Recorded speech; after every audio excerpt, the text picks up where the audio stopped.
Ladies and gentlemen, welcome to the Game Station podcast. Once again, we are on time for the most part, on the same day for the most part. Yeah. Pretty good. For the most part. For the most part. It's okay. That's a really good tagline, I think. Game Station podcast, pretty good for the most part. 10 out of 10. Sometimes we talk about games. Sometimes we talk about video games. Has been known to happen. Dodger, what the hell's going on? There seems to be like a fine mist. Also, your microphone's terrible. What's up? I'm on a really fancy webcam on a very cheap laptop. Wow. That's also the microphone that I'm using. On a houseboat? On a houseboat. It's a houseboat? On a laptop, on a houseboat. In the middle of the ocean. Houseboats don't go on the ocean. Anything's legal out there. It doesn't matter. They're not designed for that. If you want them to, if you need to escape suddenly, if you believe you could. Otherwise, what's the point of having a houseboat? What's the top speed of a houseboat? Children, clap your hands if you believe. If you believe in the houseboat will believe in them, children. I don't know what the top speed of a houseboat is, but I'm sure we could gaggle it. Answer in the chat, folks, ladies and gentlemen. What is the top speed of your average unladen houseboat? Is it an African or European houseboat? Right, you can find it out. Houseboat for ocean. That's what I'm looking up. Isn't that just a yacht? I mean, that's not really a houseboat, is it?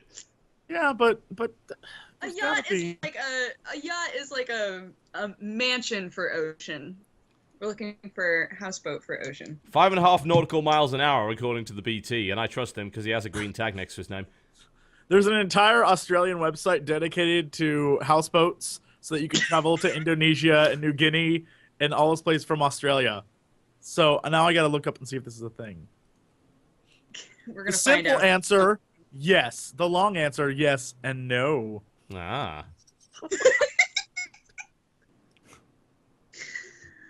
Yes. So that's where I am right now, in the middle of the ocean on a houseboat. But I'm going to answer everything from now on. The simple answer, yes. The long answer, yes and no. That's an amazing statement. It's wonderful. You know, what we could be doing is watching the live stream of the London Gaming Conference, whereby Yogscast is currently on stage explaining how YouTube works. Their main lesson being listen to your audience. No, that's a bad idea. Very bad idea. Your main lesson, listen to your audience. Everything on YouTube would be videos of people taking the cinnamon challenge. Essentially, like, yes. That's all it would be. Listen to your audience. I read the Yogscast comment section, and it makes me feel like I have a serious debilitating disease every time I do it. So I don't know if that's such a good idea. I think they have staff to do that. Maybe even robots that are just immune to the emotional trauma that is involved in reading that. They could train some kind of animal, perhaps.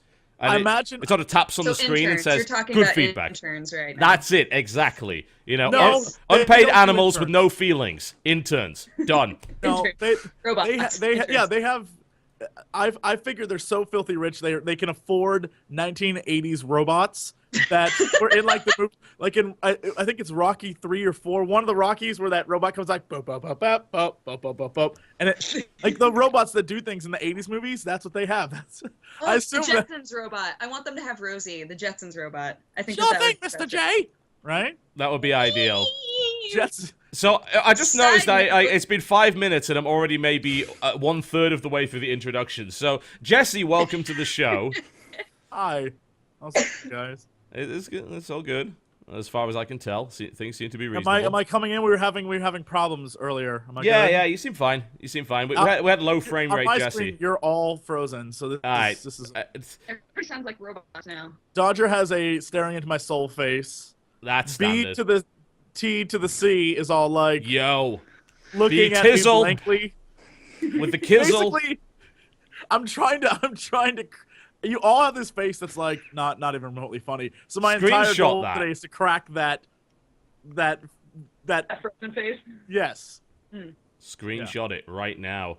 Special guest, BlameTheController, aka Da BTC, here on the show. Welcome. Thank you very much for having me, and that nickname is now going to stick with me, I'm sure, forever. You are fucked, son. You are fucked. It happened here.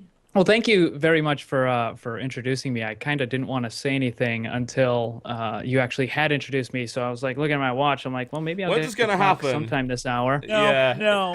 It You has don't know how been this some. works, do you? No, Yeah, not yeah. exactly. Well, now that you Fair introduced me, now I'll chime in. Like So you all know the time, cinnamon but- challenge? This is the podcast equivalent of the cinnamon challenge, basically. What does that mean? That doesn't mean anything. Well, I didn't really think that one Yes, through. go on. That was almost like the tweet that I put out earlier that says, well, basically you should kind of treat me like a prostitute. That's kind of, I'm not your friend. I'm here to provide you entertainment. I provide services rendered in return for cash. It's as simple as that. Right? That works. Yes. I'm coming up with nicknames for Blame the Controller. Oh, I'm writing them all down as they come to me. This is what I have so far. Oh, hold on. Can't. What? I don't want to type it. I just want to see the notes. Balls to this. This is I what have. happens with technology. I guess it's backwards, but I have Beacon, BTC, Blonde, BlameCon, and Blame Blamey. That's what, you know, when you get big Blamey? enough, BlameCon. It's gonna be your Oh, yeah. brand new convention. It'll be wonderful. BlameCon. You do signings. There's gonna be guys in costumes. Basically, they're gonna be cosplaying you, or controllers. And there could be this giant fight between people cosplaying you and people cosplaying the controller. Also, there appears to be some kind of large rat in the background. Are you aware of this? They can be. I think a that's rat? a cat. Oh yeah, my cat. Oh, Is it? it was a it's not blurry on the- webcam. It looked like a large not- rat. Yeah, it's not on the actual stream. Oh, they can't see that. All right. Yeah. No, hold on. Basically, I well, can- if you pay $14.99 a month, you get access to the bonus content, which allows you to see the cat. So that's how it's going to be. Is it a boy or Sounds girl like the be- cat? What's its It name? is a girl cat. You go acquire the cat. Can you call the cat to you? Does it listen? Well, it does. Hang on. Give me half a second. Let me try to adjust the camera Aha! Oh. Cat. so There you that. go. Oh. It's all right. We have no, Oh, no, not that wrong way. way, Other wrong way. way, Other wrong way. way. There we go. All right. If Alright. you just got to leave it on Ready? the cat Ready? for the rest of the show, that would be great. I've also come up with Connie B Say hi. and Roller Tonk Emalb. That's What? backwards. What? Roller tongue. Roller Tonk Emalb. Look at it. Reller Tonk. Whatever. Look. Reller. Look. Don't. I She don't know. doesn't- It's a pretty awesome cat. Yeah, she doesn't come when I call, but she will answer. Hey, see, she will respond. She's like, no, I'm good. Yeah. She's like, I'm- That's why I don't do cats. That cat was like, look, Good. I'm using you. I thought we had a mutual understanding. See, that's why I love cats. My No. cat is almost too much like a dog. He's like, anytime I want his attention, he's like, oh my gosh, do you want to hang out? Do you want to be best friends? Do you want to play fetch? I do love that my cat plays fetch, though. That's the best thing. Also, I'm going to go to the next convention as Blame the Controller. Yes. That was the other thing that I wanted Can to we say. all go as Blame the Controller? Can we Yes! Oh my gosh, that would do that? be It so shouldn't be great. too difficult to cosplay, really. Well, it depends. I would say that we should let him get into his favorite outfit and then send us a picture. And that So way what we we're saying is strip. No. Pass. No? Oh. Clearly I read the whole situation wrong. Oh, were we not? Oh, I thought that TB's I thought prostitute conversation turned Yeah. into this. I'm confused. How do we get here? This It was you. You started all of Very- this. We've only been on for Very, 10 minutes. It's already strange gone wrong. You journey. did call yourself a man whore. I mean, Yeah. you did say that. And how? Ladies. Coming up later in the show, we may talk about video games. We're talking about the games that are coming up on the show this week. Which, hang on, what? Well, yeah, we're going to be talking about the games that we talk about on the show. What? What? What? Can One I of those just things leave might happen. now? Because this is a terrible start. It's just like, what?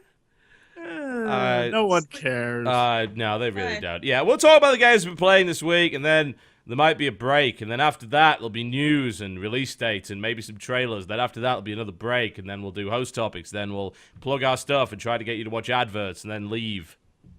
That's right. That's a good. It's very honest. Very It's honest. concise and to the point. We're not going to waste any time by flowering it up. It's not happening.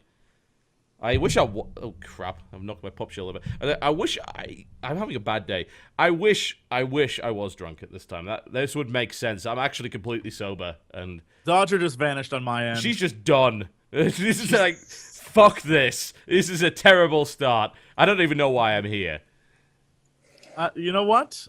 Cause it's Thanksgiving tomorrow. It is. Yeah, I've got to work today so that I can have tomorrow off. So we get to sit around and argue with relatives. Remember the good times when our country, our forefathers, sat down at the table of brotherhood with the Native Americans, and they gave us corn, and we gave them smallpox blankets. what a wonderful gift. That smallpox is the gift that keeps on giving, really. Yeah, I feel like that's how this country started, an honorable beginning. Yes. You know. Well, it makes perfect sense, really. 300 years later, you're still essentially doing the same thing, screwing over other people via the medium of trade. That's how I roll. Don't what I do. I learned from my ancestors. Evidently you did. So now everyone's camera's completely offset because we lost Dodger. Oh, hello. Nope, now she's back. We got her back. What the hell happened? She's apparently being What the hell's attacked. going on? If you come back on and there's one of those... Did you try and move the houseboat? I told you about that. It's a terrible idea. The houseboat is a house sailboat. So she had to go turn the mast or whatever. Sometimes the wind just throws me in the wrong direction. I lose Harness the jib. Is that a thing? No. What did I... No, it isn't. Frank? While I was gone. Nothing happened. We talked about how America was basically designed around screwing over other people via the medium of trade, and that smallpox is a wonderful thing. That's basically that's how far we went in this show already. Sounds like a lot happened while I was gone. Yeah. There goes Jesse. Oh, well, No, where's Jesse now? this is an interesting I'm day here. so far. Oh goodness! Can you stop breaking everything? That would be wonderful. I didn't break anything. It's the holiday, man. The guys that Skype just went on vacation. They're like, balls to it. We're done. Evidently. Good lord. But you get to stare at that amazing fan art, so that's good. This will be good. It's good fan art. I like that. I like that our avatars match. I think. Right? I don't think you made one for me. Either that or I just ignored it because I'm mean. No, Which you was it? have one. Did I We all one? have one. Oh, I must have ignored it then. You Something will must happen. have ignored it. Well, I'm just I going must with an have explanation. literally turned and walked the other way. I don't know. I don't. No. No idea. I'm imagining him bringing up that fan art, looking at it for like 2 counts, and then just getting up and leaving his computer. Literally, just like I'm I done. can't. No, it's no doubt awesome. I must have seen it at some point. I have real problems when it comes to the image that I use on Skype because I keep accidentally taking photos and replacing it with that. So I have this really bad webcam image that I pressed the wrong button and ended up with. Now I don't know how to get rid of it. So also Dodger's frozen on stream. This is going so well. God damn it, guys! You're fucking with my overlay. What's happening? I just got a message from her. I assume it was sent a while ago, but it took the doves a couple hours to get it to me. It's like, this is what happens when you podcast from the woods. You're not on a houseboat at all, unless you are on a houseboat, in which case you're in the wrong place to be on a houseboat.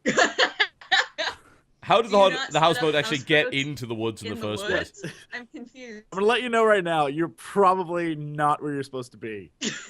No, see what happened is I built the houseboat, but I built it in the backyard and then realized that I was nowhere near water and had no tow truck. So you were just like, screw it. You just laid back there and That happened. it's like a treehouse. It's less a houseboat, more of a treehouse. Okay, we got Dodger back. Jesse, turn your camera back on. Good lord. It won't do it. What's happening? That's fine. don't Let's just know. go. Let's just go. All right, I'm fine. sure there's so many jokes that can be made about blaming this or that I'm sure will be made in the chat I was channel. holding that back, honestly, Yeah, but now you've opened the floodgates. Just beware, it will rain upon ye. Feel free to make those jokes yourself because then you own them. Oh, yeah, someone just linked me the fan art. Yeah, mine's actually the best. Mine's better than yours. So, I'm just saying, it's true. So I should definitely start using that. I'm going to replace my Skype picture with that if I can figure out how. Wow. It is awesome. So, Wow. Mr. Blame, Yes. what have you been playing this week? I'm going to get this back on track. A good Lots question. of, Yeah, no thank one you. else is bothering, Thank you. so by all You're means. welcome. You mean there's a show going on? I still didn't get to show off my swag, but by all means. I've been playing. Swag. I'll do it Ultra later. hard mode, Skyrim, Dawn Guard, lots of Minecraft, Dota 2, primarily what I've been playing lately. That is quite the list. How are the DLC, the like expansions for Skyrim? Are they pretty awesome or? Well, I really like the Dawn Guard expansion. I haven't tried the new one, but that's like just building a house, and I don't know. I want to hit stuff. I don't want to build a house. If I want to build a house or something, I'll do that in Minecraft where I can actually customize it. But I think Dawn Guard, it seems to be worth the cost of the DLC. So it added a lot of really cool quests. Really opened up the whole vampirism angle because originally it was kind of bleh and lame, and now it actually has its own skill tree and everything, and you can choose what path you want to take, whether it be more of a caster based vampire or a melee based vampire. And well, that's awesome. I don't know, seems pretty cool. So which one makes you Edward Cullen? One that sparkles. Caster, right? And how do you fall in love with that delightful girl who has no emotions? Oh, well, I mean, you're in a video game, so pretty much any NPC, I think, would suit you. No, I'm gonna quote the internet and say, better love story than Twilight. That's what I'm gonna say. Oh, I think that's cool though. I like when, I don't know. It seems like so many times DLC comes out and people are like, that wasn't worth it. So I'm glad that you think that Dawn Guard is. Yeah. No, I totally share that sentiment. A lot of DLC, to me, unfortunately, appears to be nothing more than a cash cow, and it's just or cheap money. It's sometimes it's content that either one isn't worth the amount of cost, or two, it's content that should have actually been included in the game from the very get-go. And there are some games that do a really good job of adding DLC, and oftentimes for free. I can't remember how many times Team Fortress has been updated with new maps and new hats. Yeah, man. I'd say TF2 is kind of a. Wouldn't you say though that TF2 is a bit of an exception to the rule? Oh yeah. What's that? The reason being that even before they went free to play, they were adding in a ton of content for years, and essentially the point was to get people to use Steam. It was being used as a marketing tool for Steam, and that's pretty much the same as what they're doing with Dota 2 as well. And it just happens that things have gone really well for them, and they've been able to engender this culture where people will pay an absurd amount of money for hats for no good reason. And they're actually able to make money that way. But it doesn't work for anyone else. Like, these are the only guys that can do this. So, would you say, can you give a lot of other examples of games that add a lot of DLC that are non-Valve, and that DLC is free? Minecraft updates all the time. Well, I think, Minecraft, yeah, exactly. That is really that game good. Is still broken though after about 2 years. They still need to fix that. See, that's the thing though, is like either you charge for it and people bitch about the charges, or it's free and everybody's like, gosh, if only they had done it right, or if only they would put it out more often. It's like nobody's ever happy. No. I feel like. And for me, as long as I get real enjoyment and value from the DLC, then it's worth the cost. I have no problem shelling out $10 or $20 if it's a nice cost, a nice value added to the game. But if it's just like just junk or little, maybe half an hour worth of play, or maybe like extra clothing options for some game, I can do without that. I don't really care. Would you say that Dawn Guard was worth the cost? Because that is like a $20 DLC, which is pretty pricey. Not right now. Not right now. It's $13.99 on Steam. Get it. Buy it right now. Yeah, it's doing Fed off on sale right now. Yeah. I got it during the summer sale, so I actually got it for like $10. There you go. Okay. Smart. Let me see. But yeah, I don't know. I mean, it depends on the game. What was that game? Was it Capcom versus Tekken or something like that? I can't remember what it was. But they actually had DLC already. Yes, that's what it was. Sorry, and they had the DLC on the disc already. So that sort of thing. It's like, if the That content's sort of already stuff keeps there, happening. yeah, So it's dumb. like I hate it. that stuff I don't like. Yeah. So It's hard to argue in favor of that, really. Some people do, but I have a feeling that they're just too used to gargling corporate cock at this point. That's just my best way of describing it. It really is. I'm so sick of people defending publishers and developers every time they do some shitty anti-consumer thing, as if they need to be somehow protected. It's like, oh, but, you know, they've got to put food on the table. It's like, this game's sold like millions of copies. I'm pretty sure... But if they hadn't spent maybe $50 million on marketing, maybe they could have afforded to keep the studio open and so on and so forth. I am just getting absolutely sick of consumers defending companies for no reason. Like, fuck, they have people hired to defend them. They're called PR. You don't need to do that for them for free. Well, the other thing is, like, the number of people that wind up boycotting these games at this point. It's like, if you hadn't done that, then more people would have bought your game. Yeah, yeah. So either way, you're winding up with this, like, you're losing money. Yeah, it ends up in some stupid argument between people that want to defend the company for whatever reason, and we'll call them fanboys because that's what they are, and then you've got people that mindlessly hate the company for no reason. Example, like, you may have seen this, Dodger. Last night, IPL for StarCraft had an issue. Yeah, they made a mistake, and they basically gave Sen a walkover over Scarlet for a reason that was actually incorrect, and right. This blew up, and they quickly resolved it, but some of the comments were, I encourage you to boycott everything that IPL ever does, ad block their stream, and never ever buy any of their products or anything like that because they made this one mistake. I'm like, well, that is what happens every time a games company makes a mistake as well. They will go ape shit over it for no apparent reason, and there doesn't seem to be... I assume these people exist. I hope they do, because if they don't, I'm going to find the nearest cliff and hurl myself off it. I assume that there are a bunch of reasonable gamers out there somewhere that are like, well, this is kind of bad. Let's discuss the pros and cons, and maybe there's something we can do as a gamer base to tell them this is unacceptable. Not, oh god, let's please murder the CEO in cold blood and string up his corpse over the nearest bridge. Yeah, I don't understand why it's always so extreme. It is, reaction. yeah. Like, why it's incredibly polarized. They're so unwilling to, like, help companies grow in a positive way, so they just react in a purely negative way, and then there's just it's frustrating. I think it also does the same thing with YouTube channels, because I know, heaven help you, if you accidentally upload some videos out of order, you will not hear the end of it.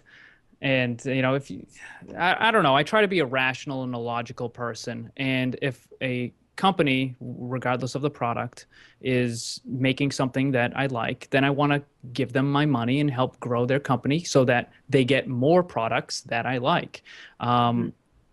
Personally, I was fairly upset with BioWare because of the whole Mass Effect 3 ending, which was absolute garbage. Still to this day, I still think it's garbage. I boycotted that game on the basis of their DLC setup. I felt that was worth taking a stand on. But, yeah, I think there were some people that acted in a really unreasonable way. It's like, yeah, take a stand, boycott the game, and say why it's bad. Say, hey, this is a bad trend in our industry. We don't like it, and as consumers, it is our duty to oppose it to the best of our ability. It is not our duty to hunt down people in BioWare and start campaigns to defame and disgrace certain individuals over the internet. We shouldn't be fucking doxing people on the basis of the fact that they did something we didn't like with a video game. That's just absurd. And oftentimes, the people that are targeted in these sorts of campaigns are basically innocent employees. Absolutely. I mean, they're there to hit the keyboard, punch the numbers, or make art or something like that, and directing any sort of hate towards them is just irrational, because they were not the person that was making that decision in marketing or in story or whatever it should happen to be. And I think the best way to voice your displeasure is with your wallet, because quite frankly, that is the best way to get a company's attention, not give them your money. So. Yeah, pretty much. And, just let them know why. It's like, hey, I'm not giving you my money because this. And I think that if you are a fan of the series and you are a loyal customer and say you bought Mass Effect 1 and 2 and the DLC and, hey, I was going to buy this, except you did these things. Now, I bought all of Mass Effect 1's DLC, I bought all of Mass Effect 2's DLC, and I didn't buy Mass Effect 3, and I won't, because they did something I didn't like. And I'll pick it up maybe when it goes Game of the Year, when all of that stuff is actually in the box as it should have been, rather than having that piece of content snipped off and sold for $10 on day one. I don't like that. I have a question. Do you guys think, because when I was in college, I had a professor who insisted that that companies still, depending on the type of feedback that they got and the way that you gave the feedback, they would count it as more or less influential. Okay. Like if you were to write a letter and mail it to them, that would count more than if you were to just email them, because it takes more effort to write a letter. Yes. Yeah. I think your professor, Absolutely. and I think that's full of shit. Okay. What's your argument for that? Perfect example. This was 2 days ago. I saw it during my search of Yahoo News, the best news site on the internet, and one of the articles they had was a little girl, she might have been 5 or whatever, was playing, I think the game's called Guess Who? Yep, Yes. I read that article. Yep. And so she had her mom write a letter to Hasbro or Milton Bradley or whoever the hell makes that game, and said, I was playing this game and I'm 5, and the mom made it much better. But basically the gist was there are only 6 female characters and 17 male characters. And she's like, when I play, I always pick a girl, but everyone guesses because there's only 6 options, right? And it's unfair for girls. Okay. And so she wrote this huge, she's like, why can't there be more girl characters? And the message they sent back to her was like, basically taking lines from their webpage and like copying, pasting it, and just sending her. And it was like, the game is very successful, and we appreciate your concerns. And so the mom who then wrote them back and was like, what is this business? Like, even I'm starting to wonder what's going on. And then they sent her back like, we really appreciate you knowing what we're doing here, and just don't have your mom throw out the game. Like, they don't care. They don't care either way. Here's what giant corporations care about. Do you buy their stuff? If you don't buy their stuff, then they care. If they're still selling stuff and you write them a note or you send them an email, you're a kook, and they don't listen to you. They're like, it's just... Oh, the only people who complain are the ones who are crazy. That's what they think. It's a fair argument, actually. That's actually a pretty damn good argument that, yes, there is a certain subset of people that will go out of their way to complain, and then there are others who will do so in a casual manner, and there are others who will do so in a convenient manner that makes sense. I feel that for video games, perhaps this doesn't count as much as for other products, because gamers are almost always online. They're almost always involved in some kind of social media or community-driven media site like Reddit or Dig, like the 3 people that are left there, or they post something on Tumblr or their blog, they post it on Twitter or Facebook, they post it on the community forums for that particular game. So I feel that the feedback's going to be taken seriously there, because normal people do post in these places. Not everyone there is crazy. In fact, a lot of them aren't crazy. So maybe for video games it doesn't work. That was the best compliment you're ever going to get all day, by the way, so take it as you fucking get it. Some of you aren't crazy. Some of you are actually okay. That reminds me of, I think it was the Family Guy that was on 2 weeks ago, where it was like, dear Ritz crackers, my package of Ritz crackers had 3 broken crackers in it.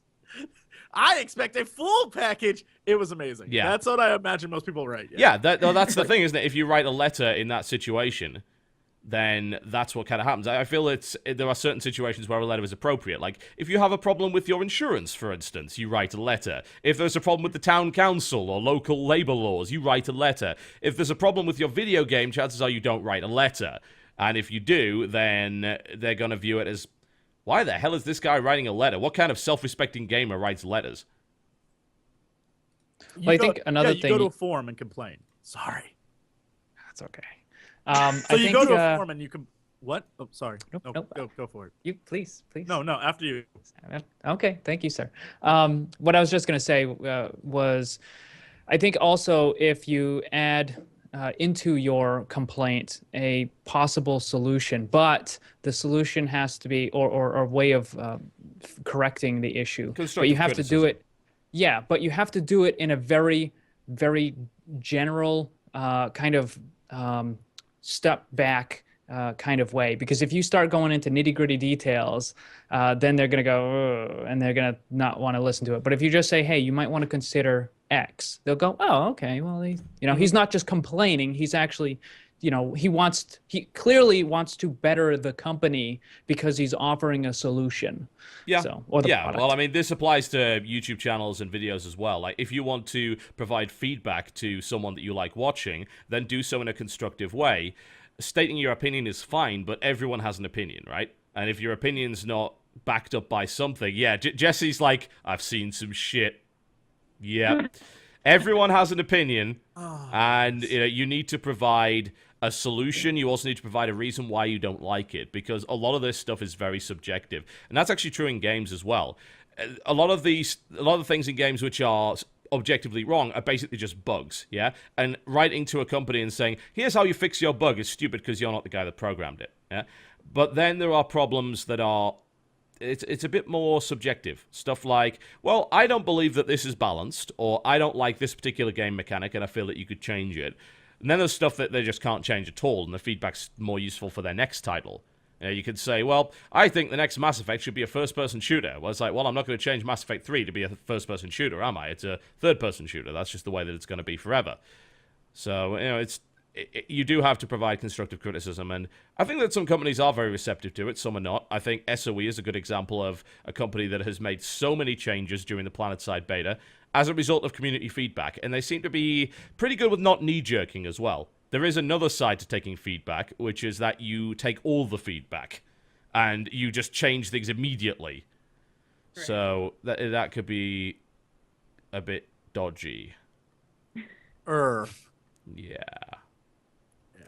I'm not sure how we got here, but that was a cool discussion. I like that. You can stay. We like you. What strange journeys we're taking. Indeed. Wasn't this? Didn't that start from what did you do this week? Yeah, I think so. We wrote angry letters like to Guess Who, and things like that. And BioWare, then yeah. B to the sizzle, bring in the discussion. We like it. Dodger, what have you been playing this week? What's been going on? Lots of chivalry. Yeah, welcome to the club on that one. Incidentally, lots of chivalry. Yeah, before we talk about that, we just got word that we're not going to be posting the Battle Royale until next Friday.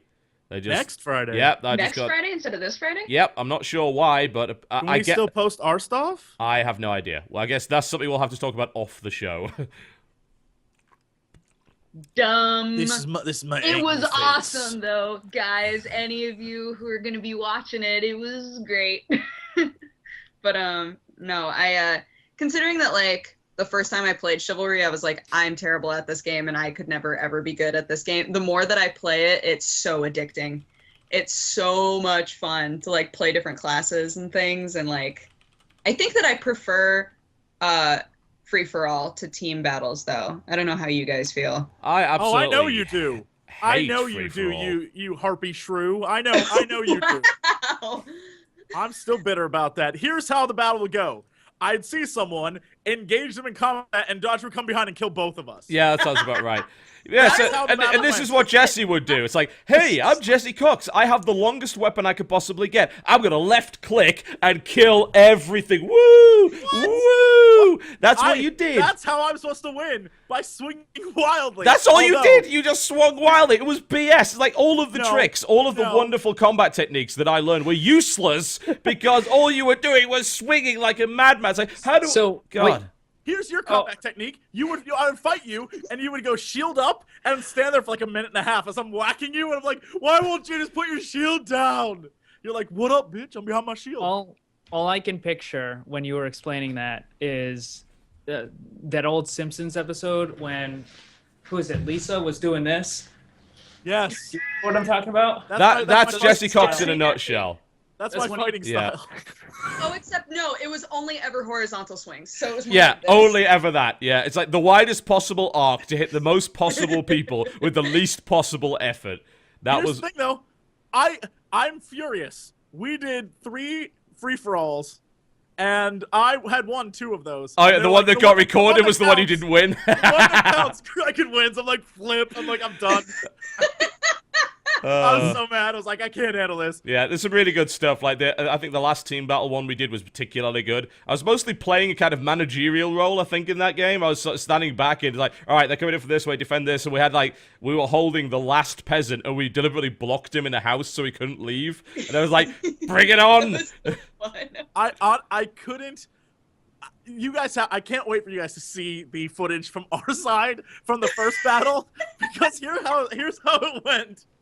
I would for like the first 10 minutes of that battle, I was like rocking first place on our team. I'm like, I'm the best. I'm like running around. I'm like, 4 Oracles of Doom, and I'm killing everybody. And then when you guys got the actual battering ram, because we all had to get in close quarters, I dropped from first to like 4th because Simon Lane killed me 6 times in a row. He was on my team. Then you gave us to us, and he was a goddamn nightmare. Yeah, he was useless. Simon was a big old deserter and came to our team and started team killing us instead. Nobody wanted Simon. Well, he spent most of the FFA hiding behind a shield in the corner crying. That was his entire role in the FFA. No, okay, there was one time that I was like running around, and Simon was running through some area during the FFA and then put his weapon away and just had fists. And Yeah, I was like, what are you doing? So I came up and just decapitated him and kept walking. I was like... The best part about the free-for-all that was so great is the people with really crappy computers, it took them a while to load in. So I'd run around, and I found like guys just standing there, and one guy was standing right in front of a spiked wall, so I just kicked him right into the wall and kept moving. That's so BM. I kept running into like the 2 best players all the time. It was really irritating. It's like, oh god, it's Side Strife and or Kraken again. So why can't I find the bad players? Why do I have to engage in single combat with these guys who are easily as good as me, mostly better? And then someone comes behind me and takes my head off because I can't see them. That someone was Dodger. That's yeah, like, it actually was. Every time you look up, it says Dodger kills, and there's always 2 names. It wasn't one. You never fought 1-on-1. It was always Dodger kills, and there's 2 names. It's like, that's because those idiots spent 5 minutes fighting each other in an epic duel instead of like, they're dead. Yeah, well, that's what the footage will show, I'm hoping. So, in honor of the chivalry match, I acquired myself a banhammer, as you can see. So, I was at the Renaissance Fair. I decided, let's go to the Renaissance Festival, because Kiddo wants to go.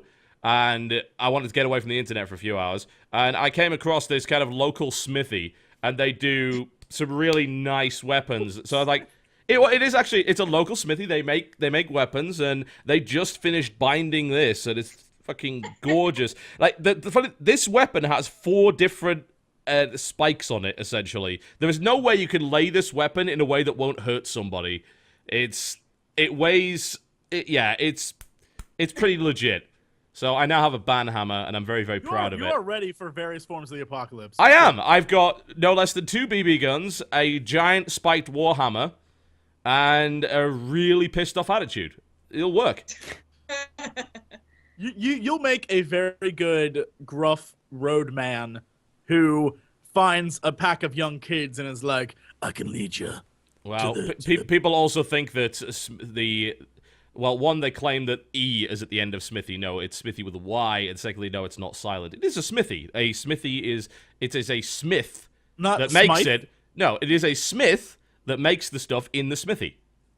That is true. That is unless he's in a ye old shoppy that has 2 P's and an E. Yes. And old is spelled OLDE. And there are accents everywhere. Indeed. In which case, speaking of accents everywhere, Renaissance festivals, all the bad British accents. Good God. Oh my God, I feel so bad for you. Yeah.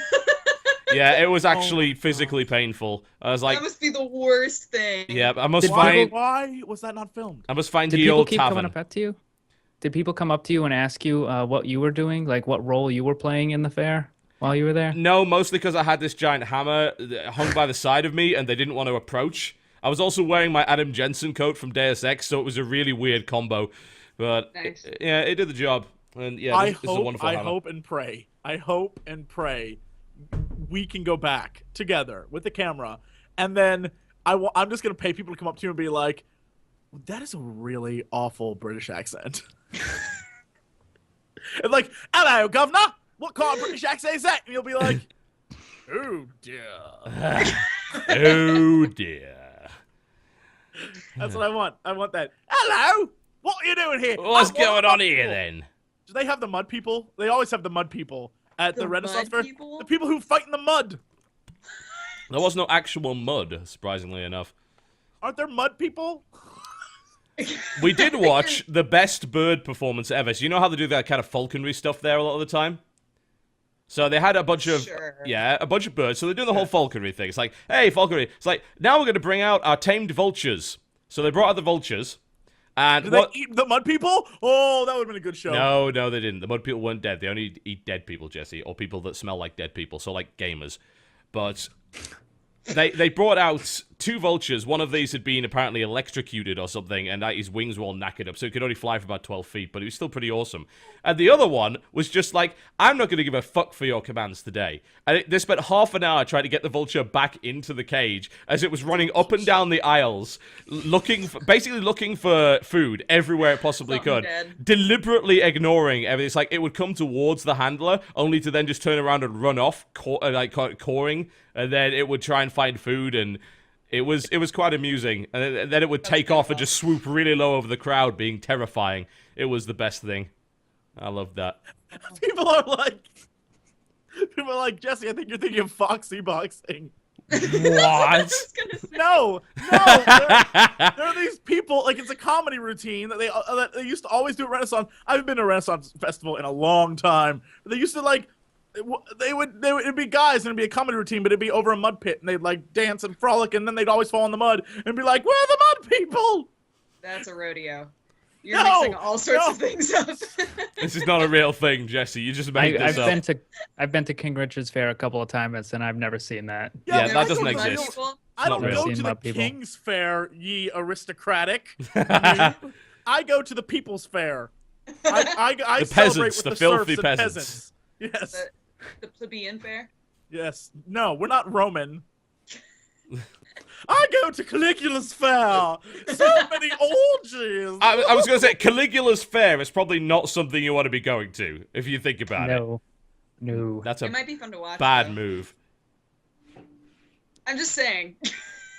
Hello. Roger Ebert has a few choice words for you. Are we waiting? Yes, Jesse, what have you been playing this week? Besides Chivalry, yeah, you're Roger Ebert now. I have been playing lots of Wii U, nonstop. I just got mine today, so let's hear. How are you liking it, Jeff? What do you have to say? Well, first off, I had to go through the horrible process of like connecting to the internet. Yeah, you had problems with that, didn't you? It might have been the worst thing ever. Basically, it detected the wireless router and then was like, okay, we found it, and then just wouldn't work. It was like, I'd rather not. So I went online, looked up this entire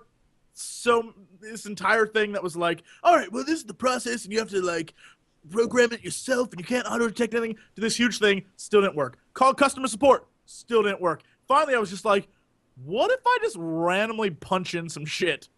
Totally worked. What? No clue. I was like, what if I change my IP to 2 numbers higher? Yeah. It worked. According to some guy in the chat, the Giant Bomb had problems with this as well. I got mine today. That works perfectly. It connected straight through, but apparently the first few days there were internet connectivity problems. The patching sucked. Jesus, that was like an hour. Yeah, an hour of updating firmware. Yeah, that was entertaining. But then when it finally got itself together, I realized that the Wii U menu. All right, first off, here's my big complaint, and I'm sure everyone who has a Wii U will agree. The load times are freaking obnoxious. Yeah, I tried Tekken this morning, and I thought, the initial load time on this is pretty long. Like between fights, it's okay, but it's like, this took longer than expected. It's not the actual game loading isn't a problem. Like while you're playing, it's not a problem. Everything leading up to the moment where you start playing is like waiting and waiting and wait. If you touch the system menu in order to change your system, you get like the between the Wii U and the Wii for like 6 minutes. It's in order to like set stuff up. It's like, oh my god, what is happening here? Yeah, the load times are pretty awful. But with that said, I love.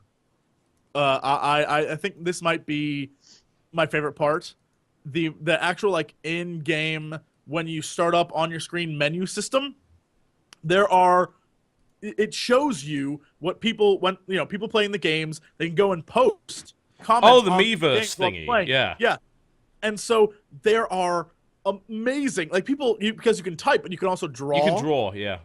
And people have drawn the most amazing things. There's some too much talent there.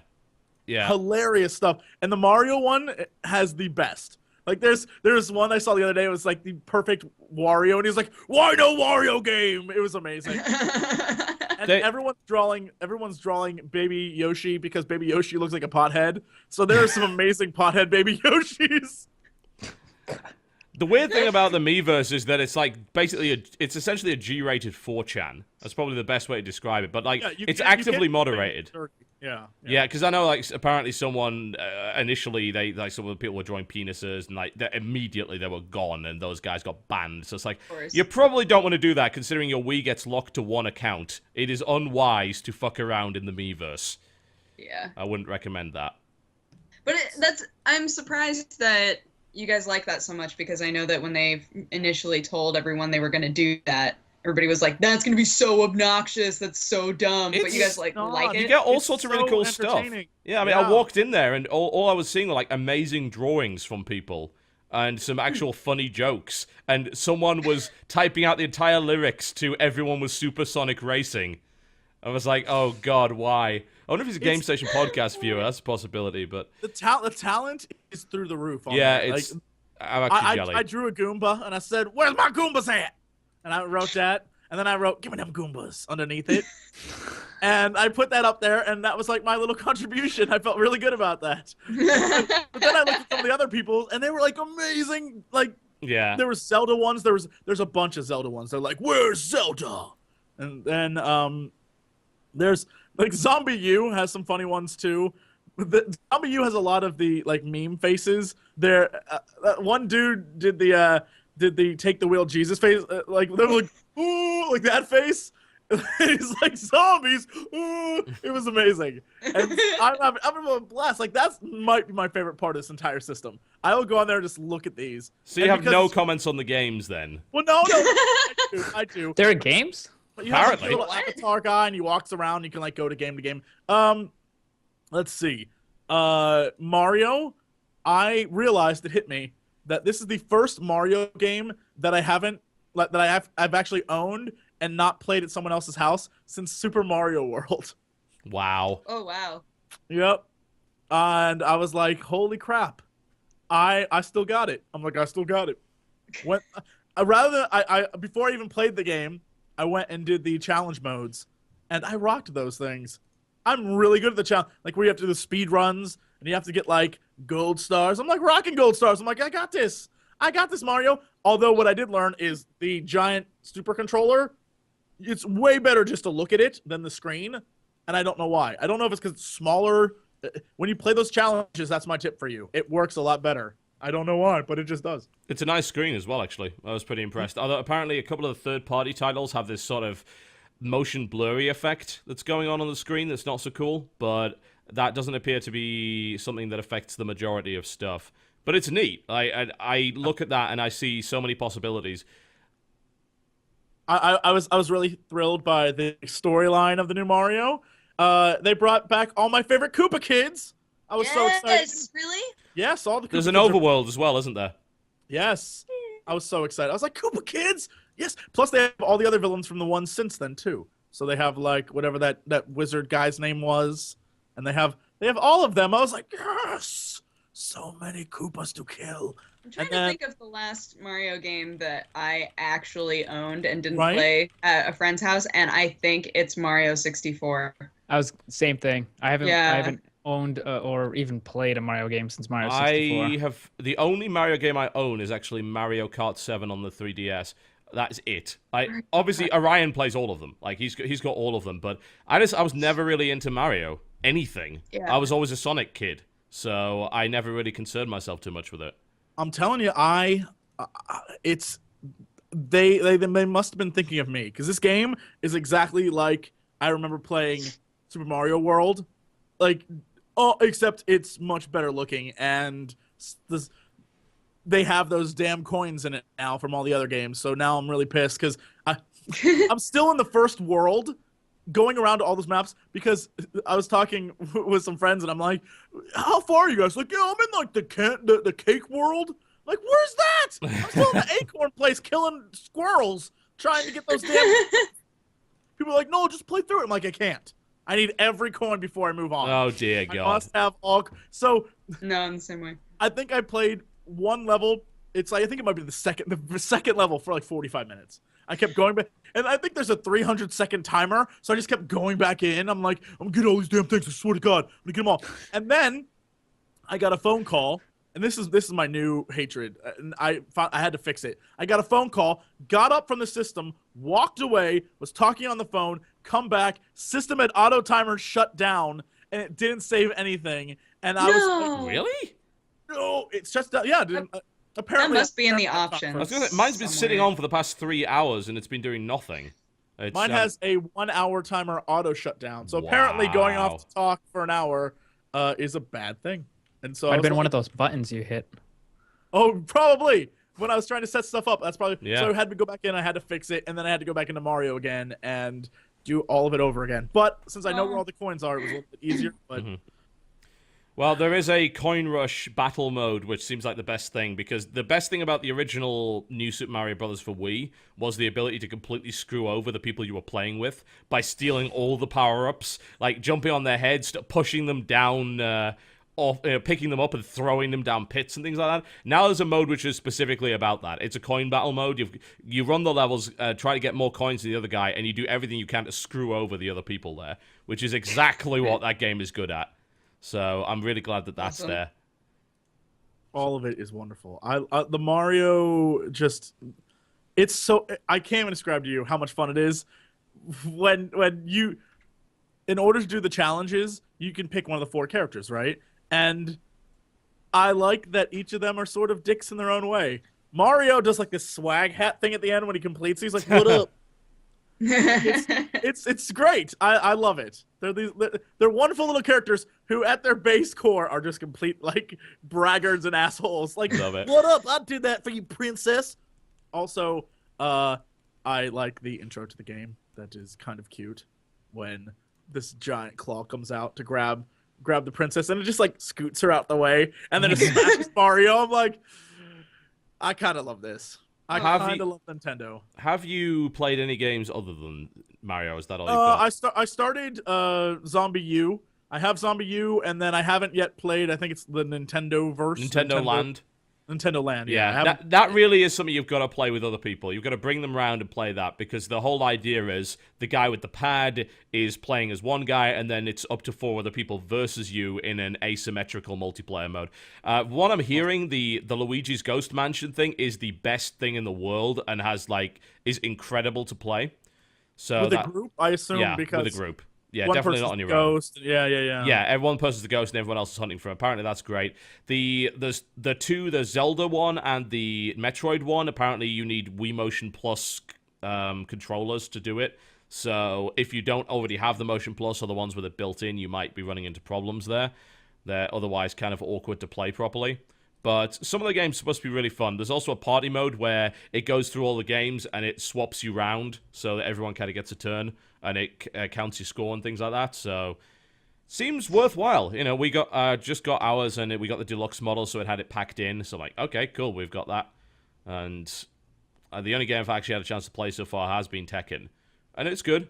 It seems fine. Like it seems to run just as well as it does on any other machine. Doesn't look much better, but it's got a bunch of extra costumes and that mushroom battle mode, and I can dress the panda as Mario because why not? Question. Yes. Last time we talked about this, we weren't sure how the actual handheld controller menu was going to be used for the game. Mm-hmm. How is it used for the game? For Tekken or for anything? Yeah. For Tekken, you've got it's like the best way to describe it would be, have you played Super Street Fighter or Dead or Alive on the 3DS? Yes, where it has the, like, you don't have to actually know Same the thing. combo, you just gotta press the, really? They don't put them all in there. They're like, it seems like they only put 4 in there. So it's like, it's a small selection of combos. Looks like Street Fighter then. Yeah, so yeah, you can do that. I've never had a problem with that personally, because to be fair, it means at least that friends that have no idea what they're doing can get out of the button mashy state a bit quicker. That is true. And there's nothing more annoying than playing a game well and having someone button mash against you and have them destroy you because they're random, annoying little bastards. You know. Jesse. So I'm kind of glad that it's there. It also tells you the buttons that you should have had to press, so it's a learning aid as well. So it's like, oh, well, if you want to do this combo properly, here are the buttons that you have to do in order to make that happen. Also, I like the way the controller feels. It doesn't weigh that much, but it weighs enough so it feels solid. And it's ideal for me because my hands are massive. So a big controller like that is great for me. And the analog sticks are really good quality. They feel like the classic controller from the previous machine. So overall, I'm pretty happy with the way it handles. All right, I know exactly what I'm doing today. Actually, I can't. The minute I get free time, I'm gonna go buy. Free time. What is that? Warriors Orochi. Oh, Warriors Orochi 3. 3 Hyper. Mm-hmm. Because Dynasty it Warriors. combines the much-loved heroes of Dynasty Warriors and Samurai Warriors, also with Ninja Gaiden, Warriors, Legend of Troy, Bladestorm, Trinity Souls of Zeal. Oh, wow. Dead or Alive, and new characters made specifically for Hyper. What? They put Dead or Alive characters in a Dynasty Warriors game? Yes. What the hell is going on? What? Years after the battle against Orochi, the Serpent King, the heroes of the 3 kingdoms and the warring states seized control of a new universe where they were thrown into a new threat and a terrible colossal monster. This thing is so Resembling a serpent with 8 stupid. heads, casts a shadow across the land and defeats most of the brave warriors. Only the ones that survive will fight it. I'm buying it. I'm so excited. So excited. What? Yeah, Ryo Hayabusa's in it. Joan of Arc from Joan of Arc is in it. What else? God, this is This silly. may be the best Dynasty Warriors game yet. They're like, F it. Let's Ayane. throw Oh, wow. okay. Ayane is in it for no good reason at all. Really? Yeah. What? What? Well, I do love fighting with her, so. Oh, this is silly. This is a silly thing. There are 2 new characters in the version for Wii U as well, apparently. And a new multiplayer mode and a bunch of other stuff.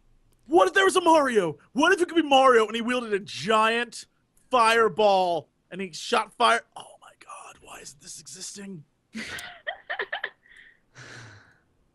Just saying, that'd be amazing. What a great franchise. Yeah, it seems quite silly. I'm looking forward to trying the games out over the next few days, seeing how they handle. It seems like a nice system. I like what it's got on offer. I like the fact that it is also your television remote. That's super handy. Just being able to press the TV mode, put in that. It's like, oh, suddenly it moves my games down onto the handheld, and I can just control everything with a single thing. That's good. I like how that works. Yeah. That's good. That's pretty good. Oh, that's a nice thing. I like that. Yeah, nice piece of kit, from what I can tell. We'll see how it turns out for the games. I'm looking forward to the new Rayman, which I believe is out in December. And I'm also told that Sonic and Sega All-Stars Racing Transform for Wii U is, like, one of the best titles for the system. So I think I'm going to go pick that up. And we have a Well, you have been excited for it. I so have. I mean, It would be depressing if it wasn't. The original game was great. It was shit on PC because they cut the multiplayer out entirely, which really sucked. But on console, it was a great game. It was, as someone that's played a lot of Sega games, they really do go for the whole fan service thing the entire way through. Like levels based on levels from original Sega games. All the characters are Sega characters, except for inexplicably Wreck-It Ralph, who was in the game for no reason. So it's like, Yeah. okay. Well, we're gonna have a look at a trailer from him a little bit later on in the show, but it looks good. And it's also cheaper than most of the launch titles. Most of those are $60. That one's $40. So, hey, looks like a nice cheap pickup. Word. Anyone else had anything else they played this week before we go to a break? Anything worth mentioning? Does trying to figure out Windows 8 count as playing a game? No. Windows 8, I can't handle. I'm sorry, Microsoft. I will Why? wait till Windows. Why Can did I you tell get a it? story? Yes, Nine. you can. Quick Nine. story. So I have been looking at cheap, lightweight laptops so that I can bring them with me. And I found one that I wanted. Went to Best Buy. I said, I want this, but I want it blank. I don't want anything on it. And they were like, okay, there's nothing on it. Just take it. Promise. You know. Why would you listen to anything they said? From I was Best so Buy. angry. I got home and it was like, hello, Bloatware. and had all this like crazy text and wanted me Yeah. to pick my favorite color. I was so pissed. I was so angry. And then I was like, okay, maybe I can just install 7 over 8. You know, just like put it in there and be like, install it. it kept stopping it. It like purposefully errored out, and oh my gosh, the anger that I feel. So I'm trying not to be an old lady. I'm trying to like experience it and see if there's any redeeming qualities to it. I got really happy when I found the desktop. That was nice. But find it. I had to find it. It was hidden. But once you're on the desktop, it's basically the same. But like the start menu takes you to this weird tablet app looking thing, and that's a terrible thing. I loathe it. I loathe it. So I'm probably just gonna wipe the computer and start over. But it's really.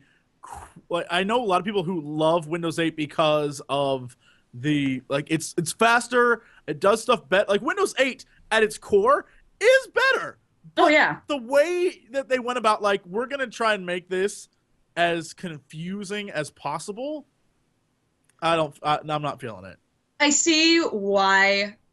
I understand that, like, the whole idea of apps as we think of them on mobile devices. I understand that those are cross-compatible and kind of uniform across everything except for operating systems right now in terms of like PCs.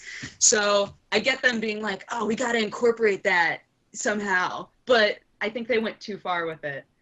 Like, they should have had what we're used to be the primary base rather than being like, look at all this flashy new nonsense. And by the way, if you want to find the desktop, it's like a little tiny box, like way the ball's over there. I mean, it's. But Microsoft is going trendy and hip, don't you know? They so because they feel like I am just too close to love you. That's Microsoft's wub wub. Yeah. So, yes. Got home and raged out for like 3 hours, and then went, okay, maybe this won't be that bad. I'm going to just try it for a few days. But every single time that I mess with my computer, there's something that makes me go, stop it! I get so angry. So that's my review of Windows 8. What kind of laptop you get? I got an HP Pavilion G6. I don't even know what that like a G6? Is like it? G6, like a G6. Are you on it right now? Is it as bad as that song? I can share my. We can share laptops. Oh my god. I have an HP too, so that's the thing. I really like I know that this is like a frivolous thing to be concerned about with a laptop, but I really like the keyboard. Like, I really like typing on this. So that's good. I hate laptop keyboards. They're always horrible. Asus never has keyboards that I like. I hate every time I've tried to type on an Asus laptop. But I know that they're good laptops. It's just their keyboards upset me. So. Oh well. Anywho. C'est la vie. C'est la vie. What about you, TB? Well, what? The only thing that I have played that I don't think you guys have this week is probably Hitman. I did a bunch of that. That game obviously came out yesterday, and whenever this podcast comes up, it's probably been out for like a week. Because, hey, Thanksgiving weekend, we can't work on that. So says America. But I played Hitman. I got it a couple of weeks before it came out, so thank you to Square Enix for that. How far did you get into it? Probably about halfway through the game. And before I did thoughts. Give me your thoughts, dear friend. Well, it was really a mixed bag, honestly. There are some things that I really like about the game. I think the gunplay is really good. It is extremely atmospheric. The writing is great. I don't know why some people were claiming otherwise, because honestly, the way that Hitman's always been written is pretty much every character in that game is loathsome in every respect, and that's the entire series in a nutshell. And there's this occasional kind of light. The whole idea of the series has actually been kind of about redemption, and in fact, number 5 is called Absolution, and there's these interesting religious overtones to the entire series, and occasional little lights in the dark, and everyone else is just horrible. They do the same thing, and they've done some really good storytelling with it, and the voice acting is astonishingly good. They have a really good cast, but there are areas that I really don't like. The fact that the levels seem a lot smaller than the levels in previous Hitman games. I don't like the fact that they give you less of a sandboxy approach to a lot of the levels. For instance, the first 4 hours of the game, which is basically Chapter 1, involves escaping from the police. And that's not what Hitman is. In Hitman, you are a predator. You are given a target. You are told, here is the level, approach it in whatever way you see fit, and eliminate the target. Either you do it all guns blazing, or you do it silently, you do it tricksy, you just choke the guy out and escape through a window. That stuff is still there, but in smaller quantities, and also in smaller levels. which is That's really weird. Yeah, it is. There's too many levels which basically involve doing something which isn't carrying out hits, and it makes sense within the bounds of the storyline. But I always believe storyline should never trump mechanics. So Yeah. if I feel that the game is significantly weaker as a result of that. So it's an interesting departure from the series. It's good at what it does, but you'd have to really forget that all the other Hitman games exist to really say that it was a great game. And unfortunately for the game, the other Hitman games do exist. They very much do exist, and they're very popular. And even though it's been like 6 years since the last Hitman game came out, I still remember Blood Money pretty well, and Blood Money was a hell of a lot better than this. So, yeah, there's a couple of other weird changes, like the way disguises work. Everyone who is in the same kind of clothes as you is suspicious of you. So if you dress up as a cop, then every cop in the area will be suspicious of you. And if you stay essentially that's in line of sight too long, or you don't turn your back or hide or utilize the instinct system, which allows you to blend in and burns this kind of energy bar thing, then they'll eventually become suspicious and then come and try and arrest you. And it's like, hey, wait up, who are you, blah, blah, blah. And it seems very odd. One of the things that I noticed that I think is kind of infuriating about the game, like, the thing I love, and this is something that I think is great, is it requires you have patience. Like, if you don't have patience, stuff won't happen. But there's also times where you have to complete an assassination like the first 2 minutes. Like, if you don't, he'll never be in that room again. But Right. but the thing that really infuriates me is you have a wide variety of weapons to destroy with, but if you use them a lot, essentially it's like everyone will come kill you, like wave after wave of guys. So it's basically, we're going to give you a bunch of stuff, but you rarely use it. And to me, I'm like, why give me these awesome weapons? Well, if there's no point in using them. the funny thing about Absolution is you don't actually get that many awesome weapons because you don't have support from the agency. You don't get to pick your gear before you go into a mission. You've got basically what's in the level. So you end up in a situation where you've probably got a pistol. You don't even get your silver ballers back until Chapter 2, so you don't have your usual silenced pistols. You have your garrote wire or an equivalent thereof. Like, there's at one point where you lose your garrote wire and you replace it with an electrical cable, which apparently has the same effect. And Sure. you can just knock people out, or you can hit them with an improvised weapon of some sort, or stab them with a screwdriver and things like that. But all of these things handle in the same way, so it doesn't really matter all that much.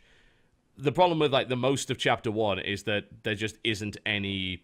There's barely any actual assassination going on. When it does happen, it's in a small level, so it's not really all that interesting. Probably the best level was where you get given 3 targets, and you're in this massive town square on Chinese New Year, and there's hundreds of people everywhere, and you've got to think about the best ways to get rid of them. You could go out all guns blazing. We played that level at E3 Dodger. That's the one Yeah, where you, I played that one. Shoulder Yeah, pop yeah, people yeah. out the way. Yeah. You actually go back there twice. There's different levels based in that same area, but that one is cool because there's a couple of ways to take people down, and you could just start shooting. You can start shooting in the middle of it, and then the entire square will clear, and they bring in SWAT teams and shit like that. Not the best way of doing it, but you can beat the level that way. I wouldn't recommend it. Right, And- well, the game tells you, doing it this way is wrong. Like, Yeah, there's an it actual screen punishes that you. says doing it this way is wrong. Don't go in guns blazing. It Like, also the game ruins tells your you not to do score. that. Every time you kill someone that isn't a target, you get minus score. Now you can redeem that if you did a headshot and then if you hide the body.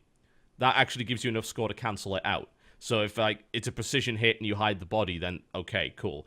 But otherwise, you shouldn't be killing people that aren't the target. And even if you kill the target, depending on how you did it, gives you extra score, like the signature kills, environmental kills, and things like that. So yeah, it's a decent game, but if you're a Hitman fan, you're probably going to find a hell of a lot of things you don't like about it.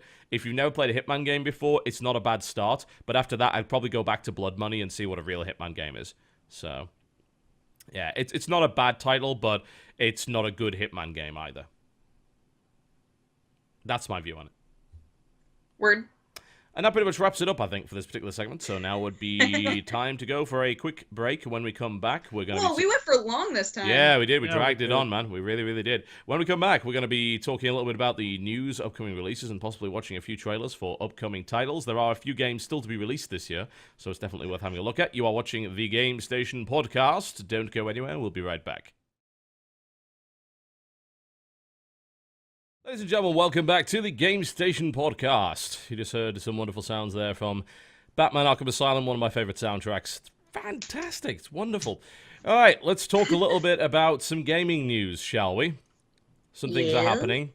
Stuff is going on. Needless to say. Do tell. Well, we could, if you like, discuss the idea that the Wii U makes a profit with the sale of a single game. I saw that. Ooh. What game was it though? Was it Mario? No, it's just anything. It's just games in general. Yeah. So basically what Reggie, good old Reggikins from Nintendo of America, he basically says that the Wii U is selling at a loss, which is actually kind of a first for Nintendo. Usually they sell their consoles at a profit even from day one. So often, this is the reason why the hardware's weaker, and why the prices are still kind of equivalent. But they're selling the Wii U at a loss. However, as soon as they buy one game, then the whole thing essentially becomes a profit. So that indicates that the margin for them, for the loss, is not that big on the system. Right, yeah. Huh. It's pretty interesting. Well, that kind of tells us that they put more into this system, though, then, right? If they usually don't operate at a loss? Yeah, well, maybe not. Technology-wise, they've obviously put a lot of effort into it. You're talking about a system that's pretty much as powerful as the current systems. Developers are claiming that the CPU is slower, but the actual RAM is faster, and there are certain things which are good about the system, certain things which are not so good about the system. But I would imagine most of the money's gone into that crazy touchscreen nonsense, whatever the hell that pad is. I mean, it's essentially giving you... Oh, God, we lost Dodger. No, what? Yeah, cam's It's off. okay. It's okay. You'll come back. You'll come back. Yeah, turn your camera back on, see how that works out. But I guess it comes down to the idea that the controller is new tech. It's essentially providing a real-time duplicate or something different as to what's going on the screen. So a lot of the money most likely went into that. And then there's existing Wii technology like the sensor bar and the motion controls. But one way or the other, they are selling the system for a slight loss. Which is interesting because... sorry, go ahead. Oh, I was just going to say, about 10 years ago, I worked in retail, and I remember the margin... I remember the margin for consoles was very small. I mean, they were still making a profit and what have you, but I remember the margins for consoles have always been very, very small, and at least back then the idea was that you would then make it up with the games, because even though every person only needs one console, but they'll buy how many dozens and dozens of games that would make up for it. I mean, the cost of manufacturing a disc is not that much. No. So it's basically when they sell it for $60 a pop. Yeah, when you sell it for $60 a pop, as soon as you recover all your costs in production, then I mean you're just printing money at that point. Indeed, you are. Yeah, you've got to deal with the fact that games cost millions upon millions to make. They then get millions upon millions spent in terms of their actual marketing budgets, as well as then the take for the goddamn pop shield. I need something better than Scotch tape to keep this thing where it's supposed to be. But yeah, one way or the other, they are making the money on that. Now, what's interesting about this is I read a cool article yesterday that claimed the attach rate for the Wii was really low. Like, per person, the overall universal attachment rate was 1.5. What that means is that, on average, people own an average of 1.5 games for their Wiis across the world. That's really bad. That's incredibly low. That's the lowest I've ever heard of. So, it's interesting that you would launch a console at a loss, relying on software attachment sales, and yet your previous console didn't really have them. Right. It's intriguing. Is it because they wanted to push it out so fast? And so, I mean, I don't... Well, the earlier they got the Wii U out, the better, really, because it gives them this bigger gap where the PlayStation 4 and 720 don't really exist. We still haven't got official announcements on either of them. And we know, for a fact, that these systems are just going to blow the Wii U out of the water in terms of power. Right. So what exactly are they going to do when that system comes out? The only way they're going to deal with it is to have a nice peak period where they are on their own, where they are able to do their thing. And it's the same principle the 360 took. That launched too early. Shit was broken. It's, the initial round 1 360s were red ringing. Like, we're talking about 55 to 60% failure rate. That is incredibly bad for hardware. That is really bad. I had never heard that statistic before. 55 to 60% failure rate over the course of, I believe, 2 years, which is disgraceful. So it does make sense to get the jump on them, as it were, especially if you're making current generation power with next generation interactivity, which is what they've really been doing for ages. That's what the DS was. It's current generation power, some next generation tech of some sort, whether it be the dual screen touchscreen, whether or not it be the Wiimote's motion sensor, whether or not it be this new controller. That's what they're doing. They're trying to innovate in hardware once again.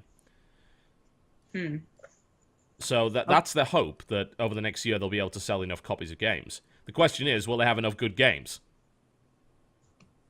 Well, it sounds like they're starting off all right. Like, you guys are pretty happy with it. What they need to have, I mean, yeah, people are happy with it, but the launch titles, half of them, more than half, are games that already exist that you can get elsewhere. They need something big. Like, they need a big...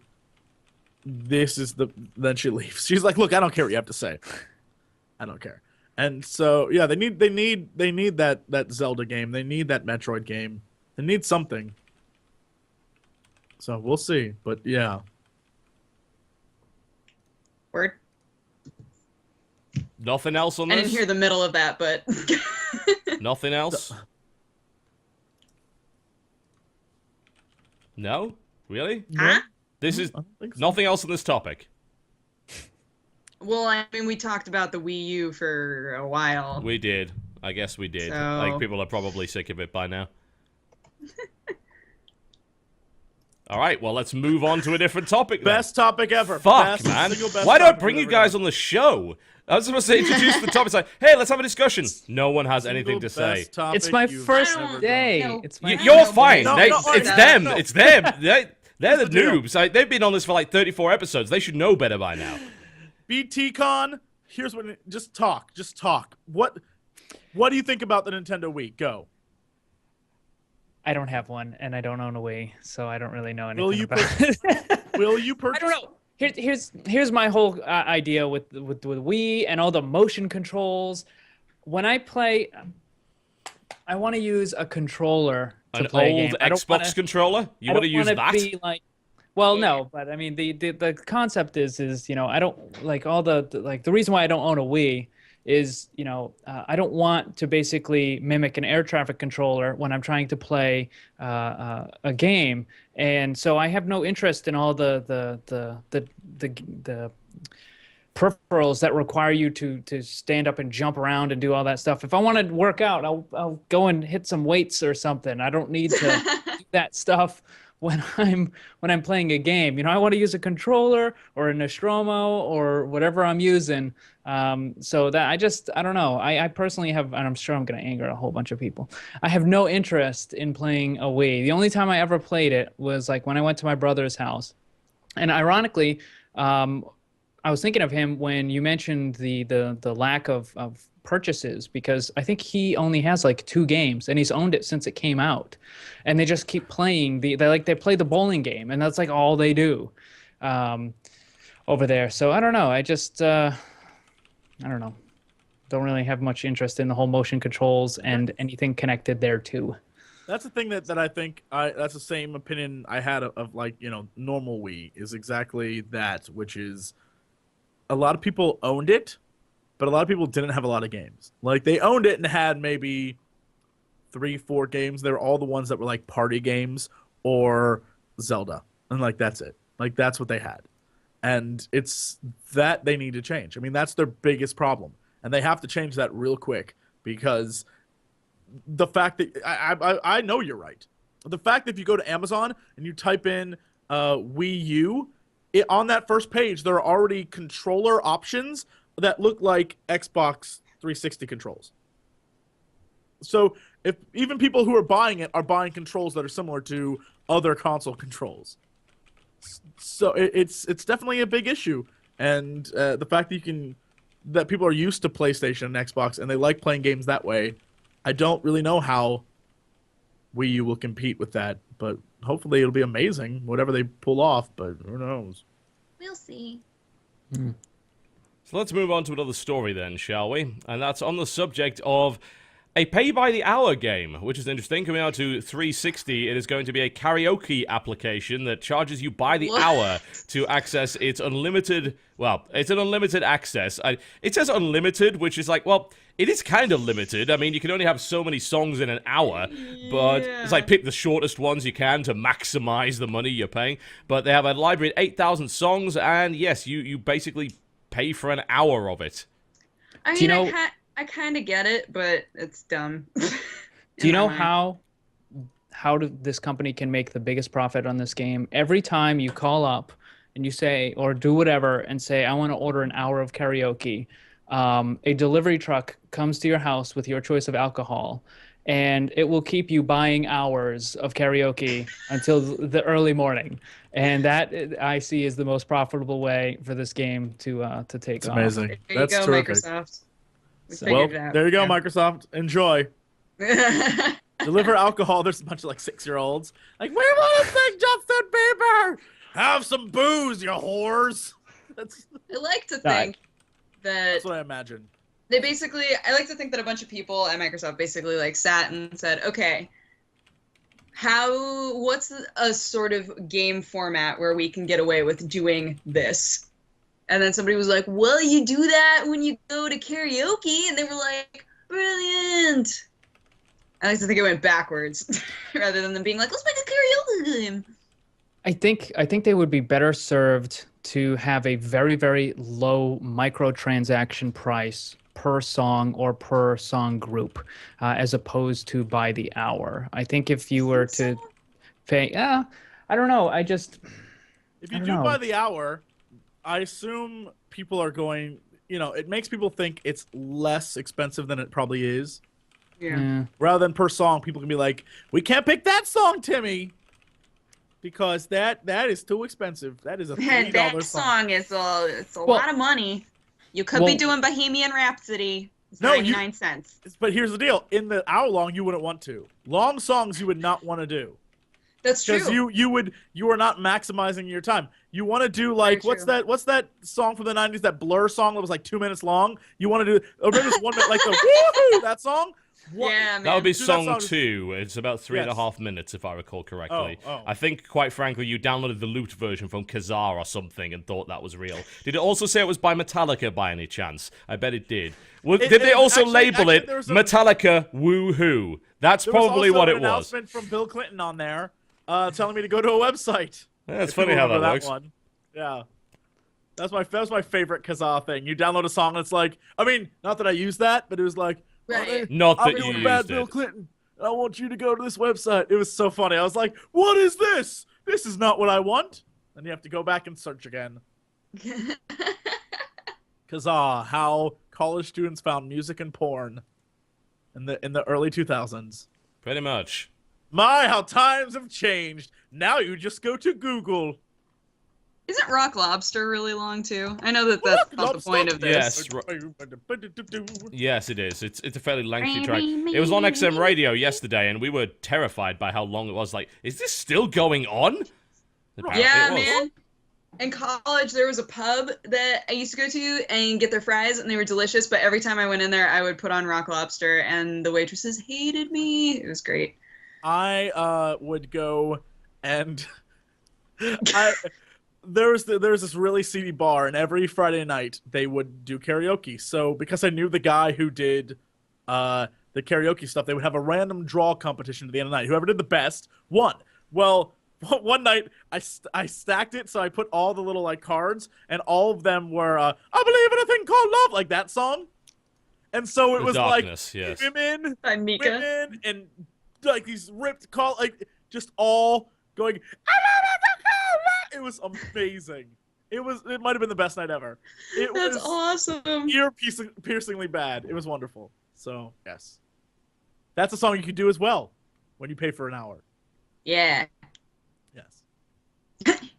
No Yes. Freebird, that's for sure.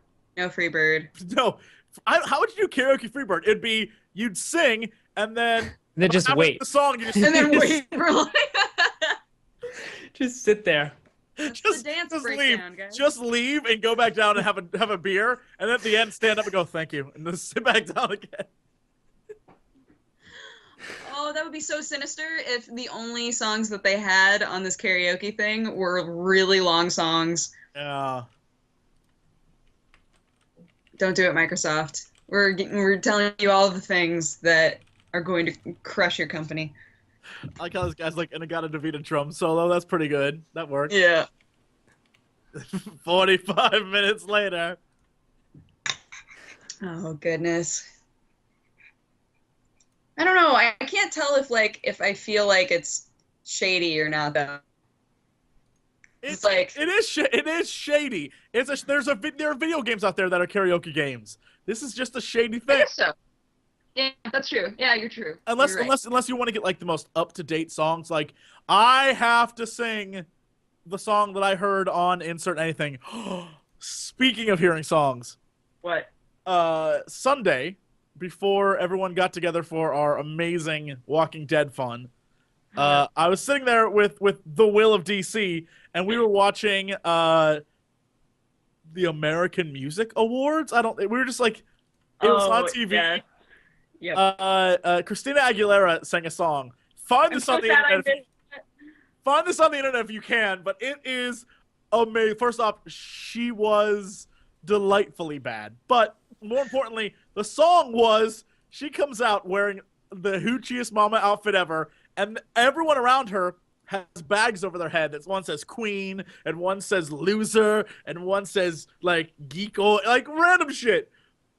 And then as she's singing, they pull off their things, and they're all like fabulous exaggerations of people. So there's one dude who's like this like rocker guy with this huge goatee beard, and then there's this one like big beautiful black woman, and then there's like these two gay dudes like just dance in the background. There's this muscle woman, right? It's like all exaggerations of humanity, and they're all like dancing around, and it's like this is the kind of shit Lady Gaga passes up.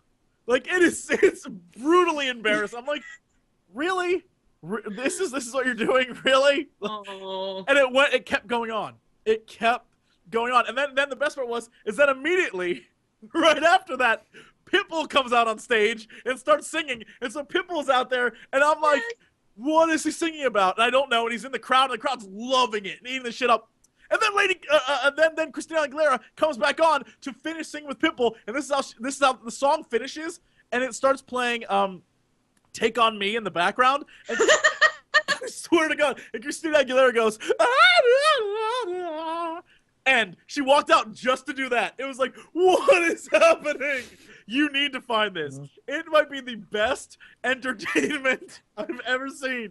I was like, America, our music fucking sucks. Like, we're done. We're done. We might as well stop making music, because if this is what we got, we should just quit. I mean, if we're competing with K-pop, in terms of addicting songs, we're just not going to make Here's it. the best part. Can't do it. Immediately after that nonsense, they advertised that like later on tonight, For Gangnam Style. yeah, like K-pop sensation. I was like, oh no. I was like, how? There's nothing American about this now. Yeah. Oh, no. We did it. We did it, guys. And then we watched Walking Dead. Yeah, then we watched Walking Dead. I feel I've perfected my ability to completely zone out everything you said, and then just come back at the right moment to continue the show. You All haven't day. quite Don't ever listen. perfected Yeah. passing your face off as paying attention, though. Yeah, that's true. You're To obviously be fair, zoned though, out I'm immediately. an honest person in general. I'm okay with saying I don't care about anything you're saying right now. I'm just waiting for you to stop talking so we can get back on with the show. I don't feel any need to battle you on it anymore. I think you just let it go. It's fine, and then we can get back to the stories. I'm okay with that. Let's talk about something that might actually get you fired up. Oh no, sorry. Blame the Controller is trying to talk. Can't allow that. He's a guest. No. Go. Speak. I was just gonna say the last thing is I think the whole per hour thing is they're trying to do a different take on the microtransaction thing, and they're probably going to see how it works. It'll probably flop, and then they'll never do it again. Yeah, So. that is true. Maybe. Although you don't know. I have to wonder if there What is... if everybody's like all about it? It's possible. Is there enough of a niche market that really fucking loves karaoke? Plus, bear this in mind, actually. You know, the whole per hour thing is very interesting when you're looking at something that's essentially a party game. Because for 99% of the time, you're not going to be playing this game. You're only going to turn this game on unless you are some very strange shut-in and play this karaoke game when your friends are around, when you're drinking. So it's like, oh, let's buy an hour, and then let's buy another one, and then you don't play it again. And that's all right. You actually save a lot of money that way. It doesn't say in the article how much this bloody thing costs, does it? Yeah, do you have to buy the game, or do you like stream it? It's free to play. I'm pretty sure it's free to play. So all it is, it's not a game. It's not a game. It's text on your screen that highlights in colors, and you sing to it. It doesn't. You don't even need a microphone. Does it not rate you? Because if it doesn't rate you, then that's kind of pointless. But if it rates you, then it's a game. Yeah. It's garbage. No. It doesn't matter if it's garbage or not. It is a game. If there is competition involved in it, it is a game. Anyway. You know what else is a game? Snap. Snap's pretty fucking boring mechanically, but it's a game. It's not a game. What do you guys call Snap? Surely, no, that's not Snap. That's not what we're talking about. What's Snap? What is that? The card game where you put down, where you split the deck and you put down cards face up, and when you get the same one, you rush to basically slam your hand down, and then you take all of the cards. The first one that slams the hands down, they go Snap. What do you call it in the US? Do you not play that? Crazy British game? I don't know. It's not. It's actually one of the most violent card games ever. It's really awesome. It's essentially Assault mixed with a very simple card game. Egyptian rat screw. Oh, that's it. War. No, yeah, that's the name of it. I used to play that in college. I knew that. Bullshit. Oh, big surprise that America called it War. Yeah, I'm shocked by that. No, that's not War. War is totally different. War you don't reach. War is every card you compete against each other, and you go through the. That's a different game. No, it's not the same thing. Apparently, you guys never played. Oh my god, I got so into that game my freshman year of college. I was like rat really intense about it. Might be the best name for anything. Anything. I'm googling this to see. Rat screw. No, this is actually legitimate. There is a game, yeah. Oh shit! Yeah, it is actually Egyptian rat screw. What the hell is this? I thought you were kidding. I thought they were trolling the crap out of me. No, apparently not. Game. It's a game. And it's so fun! Oh my gosh. Oh, wow. We just call it Snap. That's much easier than calling it Egyptian rat screw. That's like a postmodern progressive rock band, Egyptian rat screw. Egyptian rat screw sounds like an amazing rock band. This Friday, Egyptian rat screw. It's not exactly the same, actually. No, it's not the same. But the whole slapping mechanic, that's the same. So, yeah, it's not quite the same thing. Snap's really simple. Egyptian rat screw. Wow. What an amazing name. Finland, they call it Lapsi, apparently. So there you go. That's useful information to know. I like this guy. I feel that there's a history to that name. I want to know that. Yeah, all right. I got work to do. Let's talk. Some people I liked to think you were going to literally just. What about Slapjack? Do you guys know Slapjack? Heard of Slapjack? No? Flapjack, maybe? I don't. All right. Whatever. I'm giving up on this whole thing. But to be fair, I didn't grow up playing card games. I never really played card games until I got into college. It was such a basic thing to do when you had nothing better to do. So yeah, we always used to play really stupid card games. Yes, Jesse? You pulled the mic back down like you had something. Well, it says it's reminiscent of Slapjack and Beggar My Neighbor, which is also an amazing Beggar My Neighbor, yeah. title game. Beggar My Neighbor. Mentioned in Charles Dickens' Great Expectations. Mm-hmm. This concept of slapping for cards, possibly derived and expanded from the gameplay of Slapjack. And Egyptian rat screw. Yeah. Well, one way or the other, the point I was making is you don't get to arbitrarily call something not a game just because you don't like it. That would make you a YouTube commenter, and we don't like them. Just FYI. Just throwing it out there. Indeed. Let's talk releases, shall we? Sound like a good idea? Let's do releases. So there's basically nothing coming out. Done. That was easy. It wasn't that tricky, really. Come on, it's the end of November. Nothing is happening. It's already the 21st as we record this. By the time you guys get it on the channel, it's going to be the 26th. So if you're on 26th, then you can pick up LEGO Lord of the Rings, which has been inexplicably delayed over and over and over again on a wide variety of different platforms. That is coming out on the 26th in the EU and I believe in the US as well. What? No, actually maybe not in the US. We have more of the origin of Egyptian rat screw. Turns out the origins come from a gypsy-based society, which we should get Zook on this because he is our gypsy hunter. And we should have him do more research. He'll be my private detective. I'm gonna fund research into this. I need to know how a name like Egyptian rat screw is a thing. Also, it's not Egyptian space rat space screw. It's Egyptian rat screw. So rat screw is a type of screw, I believe. In which case, who do you rat screw and how? How does one rat screw? I would like these answers. I must know. Discover them for us. If I type rat screw as one word into Google Images, I just get lots of pictures of cards. So I'm not convinced that rat screw is a thing. Oh, now I gotta find that. Damn it, Dodger. I'm just saying. Rat screw definition. You could have just typed that in. Why does it only bring up Egyptian rat screw? That doesn't help me at all. You can't type in, that's like typing in, what's the definition of flower? A flower. Like, that doesn't help me. So what else is coming out this month? Well, on November 27th, there will be the DLC for Battlefield 3 Aftermath, although inexplicably that is only listed on our list as PlayStation 3. Do they have some kind of exclusivity on it? I don't know. It seems like there's been lots of, well, I guess just because I keep reading about Skyrim stuff, but every time Skyrim DLC comes out, I always feel so bad for PlayStation users. Yep, it is actually, they've got an exclusivity time period on it because they're horrible. And, it's a tiered one as well. Enjoy this one. So here we go.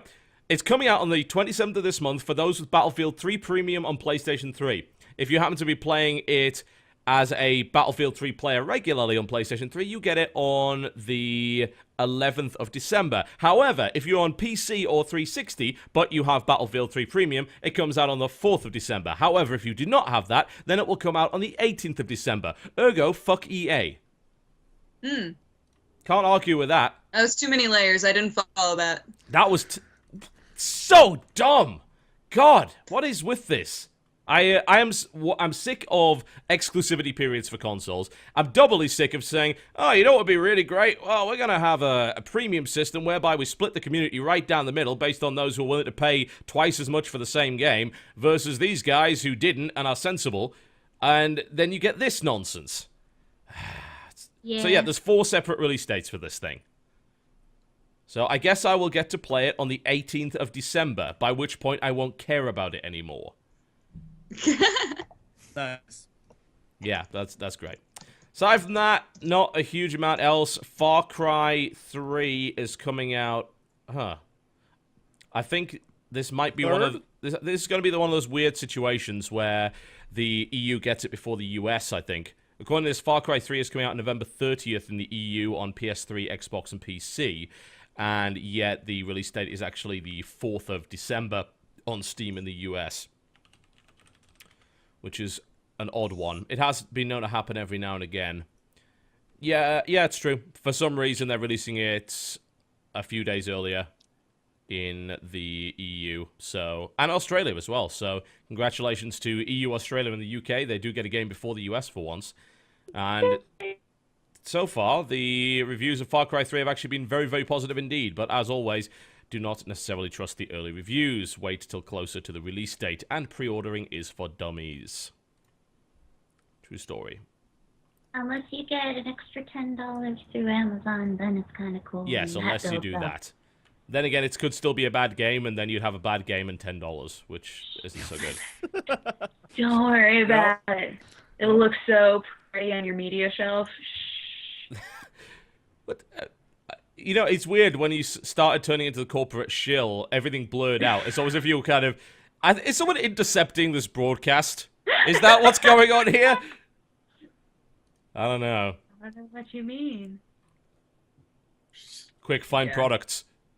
You guys are all starting to sound like robots. So if I cut out again, you're all great. Yeah, And it's us. do that. God damn it! Stop moving the houseboat. We told you about this. It's not my fault. It's the wind, guys. I can't control the wind. Last but by no means least, supposedly after many delays, Baldur's Gate Enhanced Edition is coming out on Mac, PC, and iPad on the 30th of November across the world. That is a very cool thing indeed. I'll happily, it's like, oh, it's a proper game for iPad. I'll actually get it on iPad, and I probably won't even bother getting it on PC. Oh god, she's gone. Oh well. Yeah. So, Continue talking. Baldur's Gate Enhanced Edition, 30th of November. Yeah. Simple as that. Should we do some trailers? I think so. Let's Why do some not? trailers, and then we'll do host topics. So, we have 3 trailers, ladies and gentlemen. Trailers 3. I want to start with the launch trailer for PlanetSide 2, which just came out yesterday. So let's go and have a look and see what that's all about. Here we go.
There you go! The trailer for PlanetSide 2, which came out yesterday, and is for the most part pretty damn good, in my opinion. Jesse, you gonna play? Because I know you played way back when I'll we be went to the part SMB of Let the studio. Brit Drop. You coming? I've actually. Very cool. I'm not joking. I've actually come up with a concept that I want to use, and I'll give you a custom rank. Wonderful. Yeah, I came up with an idea for a video series to do only on Mondays, and it involves me playing a lot more like games like that. And so I want, invite me. I want to be involved. Very cool. Yeah, I shall. I am currently ranked Grande Poncho in Let the Brit Drop. And I'll find. I can make you a space butterfly rank. I've got to be honest. Like I was expecting you to kind of start a rival outfit on the same server as VS called Space Butterflies. But if you want to be part of our outfit, I have no qualms. I'd rather bring you down from the inside. Okay. Here's the thing. Like that's kind of like pissing in an ocean of piss. We don't really do much. We just throw ourselves suicidally out of aircraft and have stuff happen. So, yeah, by all means, do join it. Yeah, those of you playing in the EU might be struggling a little bit. They gave the EU launch to another company that's apparently really bad and screwed up the launch completely. Like Pro Cyban Sat 1 or something like that is the name of the company. But yeah, there's a way around it. Basically, just download if you have an EU account with SOE, download the US launcher, and there's a few things you can do with that. So I would suggest that you do that because the EU launch is a goddamn mess right now. Aside from that, it's fun. It's really fun. We did some cool stuff last night. We did a bunch of drops, which was fun. We did a lot of dropship stuff. And we rolled out a massive column of tanks, got lost, got 4 of our tanks stuck in a ditch. The tanks then flipped over, but they didn't explode. So it's like, can we use these tanks as a bridge to get across the ditch? So we drove across the tanks, and it actually worked. It legitimately worked. And then we ended up at completely the wrong base and thought, fuck it, this looks good, let's kill this. So, yeah, that was our night. And also we tried to make the most garish vehicles possible. I was driving around in a giraffe tank that has a giant... Fabulous! Yeah, it's fabulous. It's got a giant gold skull and crossbones hub, like little thing on the front. Decoration, yeah, it's pretty good. Is this persistent world? Yes. Okay. That's what's cool about it. It's FPS, kind of like Battlefield, but it's got a lot of players on at once. And when you log off, you log back in, and stuff has changed. It's the same map, but it's this huge continent. So you take over territory, and you fight, and you level up, and stuff like that. It's very cool. Also available on Steam. And it's free as well, so well worth it. No, I assume they're probably going to be doing a lot of microtransactions for that. Yeah, what kind of stuff is in the store? I can tell you. Yeah. So there's a bunch of cosmetic stuff. Yeah, there's helmets and there's camos and things like that. You can also buy weapons. All the weapons can be unlocked in the game, or you can just skip ahead and get them. They're all pretty much side grady, honestly. Your default guns are really good. So it's not really too big a deal, but some people are arguing that the guns are a bit expensive. Like some of the guns cost about $7 each, which is quite a lot. I'll definitely say that's quite a lot. But it seems to me like that system's there. If there's a gun you really want and you don't want to wait, you buy it then. You don't just buy every gun in the game, because that would make you a crazy person. So it's pretty fair. You can't... What was the... Oh, yes. You can't buy skills, like upgrades that directly affect your character, like extra armor and things like that. That's all unlocked in the game via in-game currency, so you can't buy them at all. But you can buy weapons. So, yeah, there you go. But it's not bad. It has some problems, but it's fun. Let us move on, because there was a trailer for Far Cry 3's multiplayer. It is a lengthy one. So let's take a look at Far Cry 3's multiplayer launch trailer right now. Welcome to Far Cry 3 multiplayer.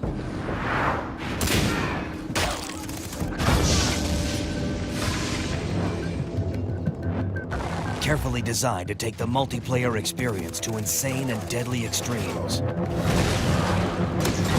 Play across a wide range of diverse and exotic maps. With a focus on team play, experience the unique features that promote and reward teamwork and are critical to victory. By executing team play features such as reviving... Someone help me! ...and capturing nodes. We got this! You gain access to the best weapons on the island. With team support weapons like barrel bombs, which will burn your enemies alive. Or psych gas, which is a nerve gas that disorients your enemies and keeps them from distinguishing friends from foes. They will kill their own through friendly fire.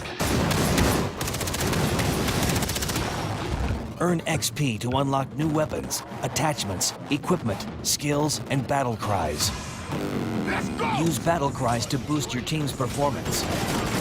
Making a battle cry will improve the health, weapon accuracy, and speed of all teammates within a certain distance from your character. All of these abilities are essential to your team's success in all the multiplayer modes. Check out the all-new Firestorm and Transmission modes. In Firestorm mode, your goal is to set fire to your opponent's 2 supply nodes at the same time. Once achieved, brave the Inferno and race to capture the radio transmitter to end the match. As the radio becomes active, the fire will spread across the entire map and block off routes, becoming a weapon in itself. We are capturing the radio! Transmission mode raises the stakes as teams vie to control propaganda transmitters scattered across the map. It's a race against the clock to reach each transmitter as they become active and hold them until they return to their dormant state. Each battle ends with a final move where the top player on the winning team gets to decide the fate of the best losing player.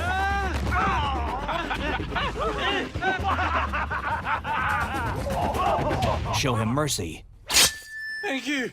Thank you. or viciously punish him. Proving that even in multiplayer, Far Cry 3 only honors the survival of the sickest.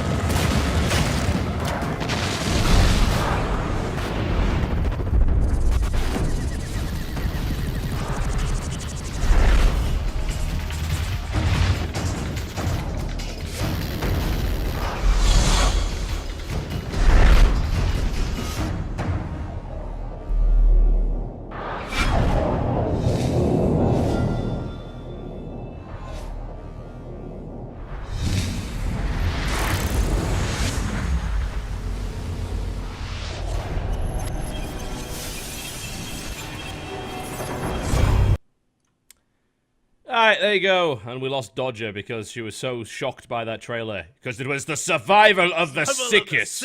Survival of the sickest. Sick rad. Yeah. My favorite part of that entire trailer is the guy's voice. He's essentially just saying, like, you can play many things in this game. There's lots of, but then he's like, there are many things that you can kill in this game. I'm like, a little over the Set top. fire to your opponent's supply depots at the same time. Yeah, it's a little excessive in places. The funny thing is, like, all these innovative multiplayer features have all been done before. Innovative multiplayer features like reviving, which is in most FPS, and control points. Yeah, that's Battlefield 1942. Try again. What else has he got? Oh, innovative battle cries. Oh, wait, Primal Carnage and a bunch of other team-based FPS and third-person shooters have that. We are aware the faces are messed up. Thanks, chat, It's okay. Captain Obvious. Like, oh, the faces are messed up. Yes, I know, we lost Dodger. It messes everything up. So, It's okay though. Jesse and I are compensating. Yeah, we've compensated. Overcompensated. you leaned in one side or the other. We're good. We have Perfect. compensated. That's perfect. There we go. Everything's fine, guys. Don't worry. Yeah, there's sadly nothing we can do about that. When at the end of the day, when someone drops out of the Skype call, it messes up the entire overlay. So we're waiting for Dodger to hopefully get back on. Oh, well, never mind. But, I mean, the multiplayer looks good, but the whole bragging about unique features, the only thing which seems unique about that mode is Firestorm. That seems cool, because, like, oh, fire spreads all over the map. Okay, I do like that, yeah. That seems neat. But the rest of it's like, barrel bombs, that's just kill streaks. You know, all of these is just kill streaks. There's nothing really... Yeah, nothing really innovative in that. But it still looks fun nonetheless, though. I don't really agree so much with the whole... Hey, you could teabag your enemy at the end bollocks, you know. That's just silly. Apparently I'm bouncing. Am I bouncing? Yeah. You were bouncing, so now I'm bouncing too. Everyone should just bounce. You've got to continue the conversation. I'm fine. I can do that. So, yeah, the radio transmitter one is basically just a fancy name for capture point. It's like the exact same thing. And also, the whole battle cry thing, I just thought it was funny when they were talking about it because it's like, oh, I need experience to learn how to yell at my team. And it's like... Get to level 10, you learn how to shout. It's like, come on, you bastards. Those battle cries better be super cheesy, otherwise I won't be happy. I feel like this. Someone should just edit this. This would be a great, like, there was an earthquake today on the podcast. And this is why, and then just put in the staticky lines. That'd be good. Yeah. The main problem is this desk kind of sucks. So as you can see, it's very, very easy to make it that and the camera wobble. So yes, it wasn't designed for a 3-monitor setup, and it's kind of keeling under the weight of that and the Romulan Warbird. Also, I should probably take the Warhammer off the desk. That's not helping. But wait, what? What do you have on that desk? The Romulan Warbird, man. From last week, the Romulan Warbird's on the desk. Whee! And also the Warhammer.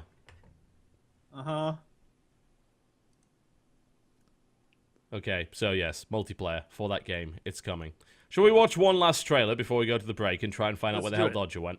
Let us do just that then. Alright, so the last trailer is... I actually completely forgotten, and I also forgot to leave a note there. What the hell is the last trailer? Oh, yes, it's that. Okay.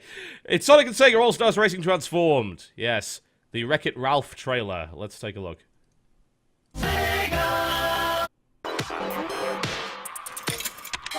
My name's Wreck-It Ralph. I'm gonna wreck it!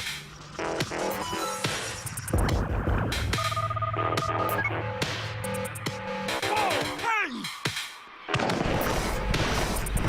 Ay, ay, ay.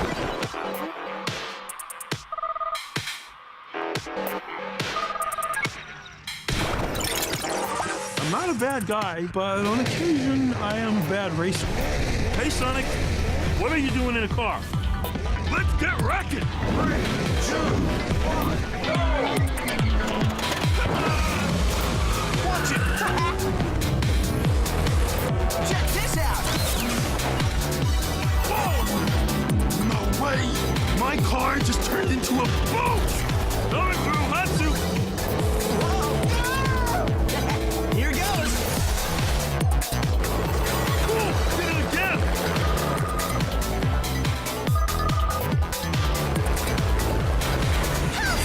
Miss me! Oh, I'm gonna wreck it!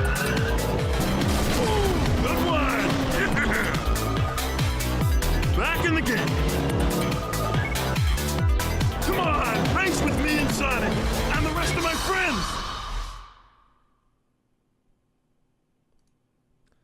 So there you go, the Wreck-It Ralph trailer for that, and I'm fairly sure that is not the original voice actor for Wreck-It Ralph. Not even in the least. Not even in the least. It actually sounds like Barney from The Simpsons. It kind of does, yeah. Hey guys, it's me, Wreck-It Ralph. Like that's the voice that guy made for Wreck-It Ralph. Yeah, although I did like the whole "Hey Sonic, why are you in a car?" mark. It's like a fair point, but you know, while people may mock that game, they need to bear in mind that the last one was really good, and apparently this one is phenomenally good. As in, people on Reddit were posting like, "What the hell? This is amazing!" It's got really good ratings across the board. So once again, do not judge a book by its cover, and you're not any more of an amazing gamer because you don't like kart racing games. I love kart racing games. That's a fantastic thing to do. If you're doing games, basically, the theory is that eventually a franchise will become a kart racer. That was the old mid-90s to early 2000s attitude. Everything eventually becomes a kart racer. Like, what was it? The Crash Band? Was there a Spyro the Dragon one, or was it just Crash Bandicoot? I don't know if there was... I think there was Crash Karting, I know that. I don't think Spyro has a racing game. That's unfortunate. Was there a racing game for Spyro? Let's find out. Spyro Racing... Crash Team Racing Spyro. It was the same game. Close enough. Close enough. Apparently. Or was it? Crash and Spyro Kart Racing. Hi, everyone. Hi, welcome back. She's back. Yes, Hi. welcome back. Yeah, I'm not sure. I think he was a character in some of the... I think Spyro was actually in some of the kart racing games. I'm not gonna lie, we need a Warcraft racing. Like Blizzard racing. We do. Like Thrall rides a monster truck, and Jim Raynor rides in like an F-Zero kind of vehicle. No, he rides one of those the hog things that's in the game already. Yeah. It's already happening. It's easy. But yeah, Spyro was in Crash Nitro, apparently. So yeah. There were essentially 3 racing games involving Crash. I did not know that. Crash Nitro Kart, Crash Team Racing, and Crash Tag Team Racing. Mm-hmm. So yeah, each franchise will eventually become a kart game. So I expect to see Mass Effect karting quite soon. God. But one way or the other, no, the Sonic and Sega racing is apparently great. So I would suggest that you at least have a bit of an open mind. Is that it? Apparently, because, you know, no one wants to follow that up with anything, so... I think you said it all. Yeah, I think we're done. So let's take a break. When we come back from said break, we're going to do host topics, and then we're going to round up the show. If everyone is okay with that. Yes. Is everyone okay with talking, having a discussion? We're fabulous with it. Do? Yes. All right, well, let's do that then. After this short break, don't go anywhere.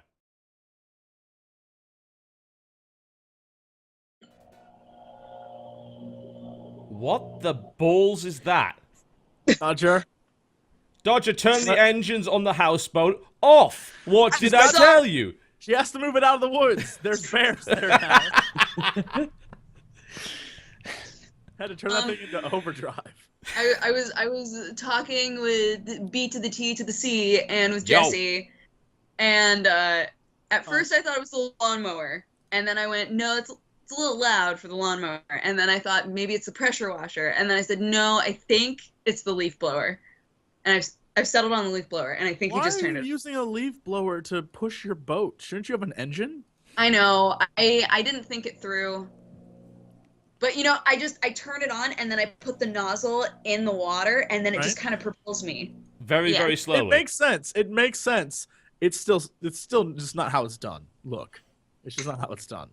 Have you ever had a houseboat, Jesse? I have. I own multiple houseboats. That's where That's where I have my illegal sex and drug parties, out in the ocean.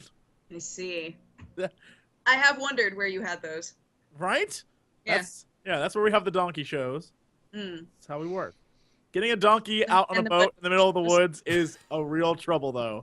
It's a pain. So, Feed to the Sea is like, nope, not Why having am I even here? Just not having this. I'm just. Is there something else going on right now? I don't know. Yeah, on welcome TV? to the Game Session podcast. We sometimes talk about video games. Let's try and talk about video games then, shall we? Beat the Sea. Tell me, what is your host topic today?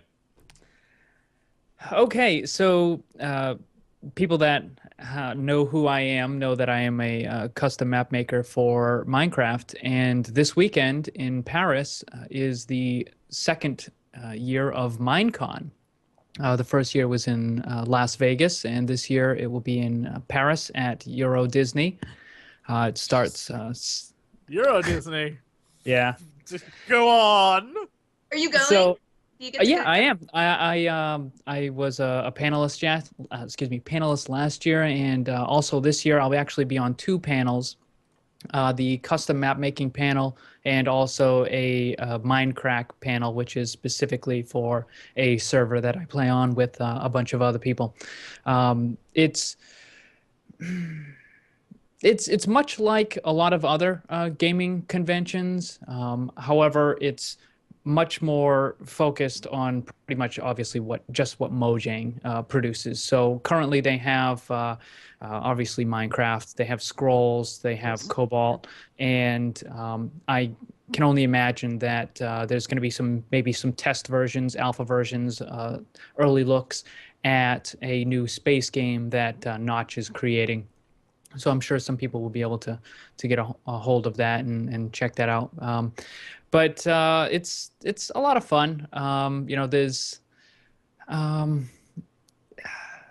don't know. It's a lot more focused on such a small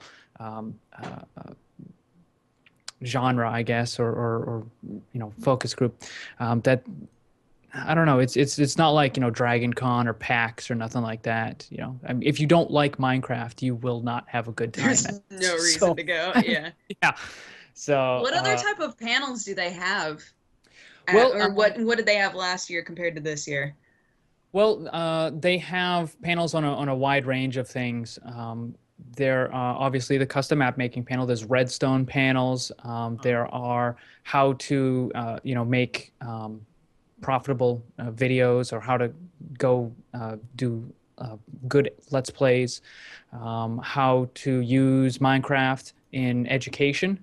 There's actually a few individuals who have taken Minecraft and actually used them as teaching tools in the classroom, and they've met that with some pretty good success.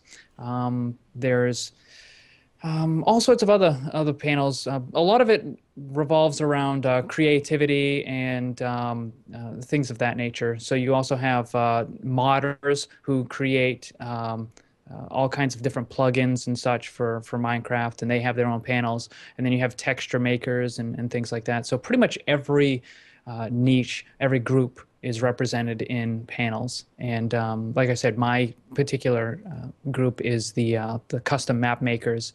I mean, really, Minecraft is a very, very open game, and there's tons of stuff to do, but over time, people do get bored, and they look to things like the modders to create things like the Aether mod or Feed the Beast, and to custom map makers to provide content.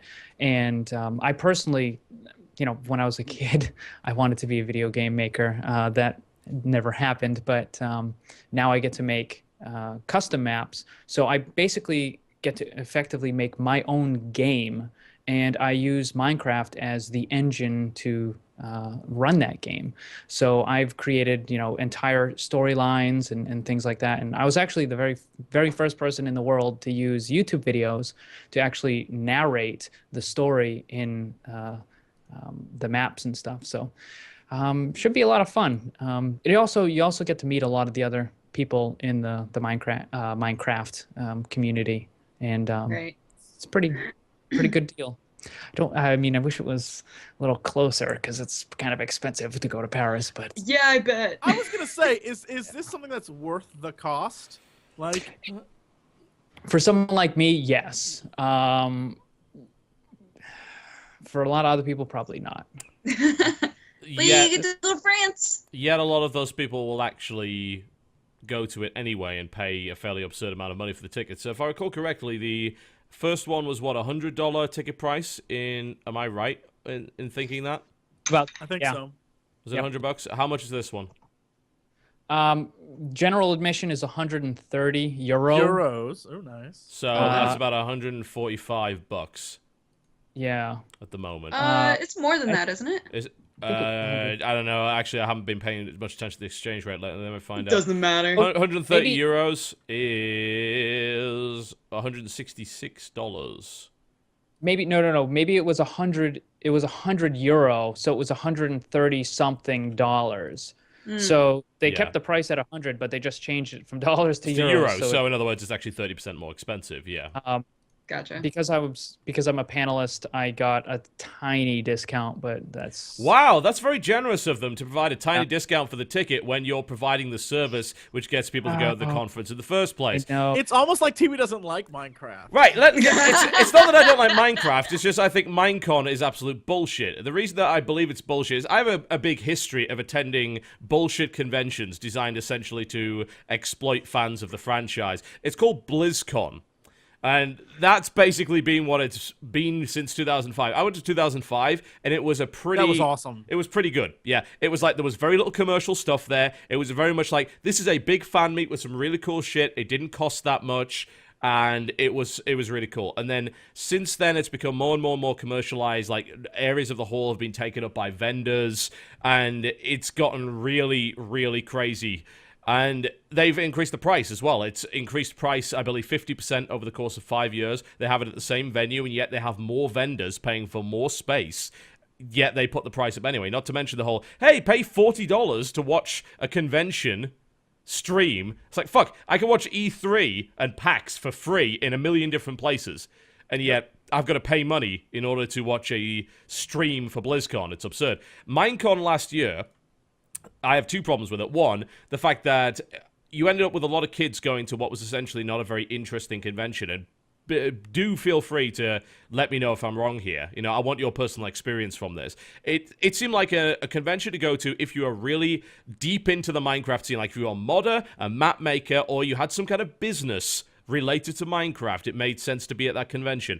It didn't make sense for a bunch of 8-year-olds to go there.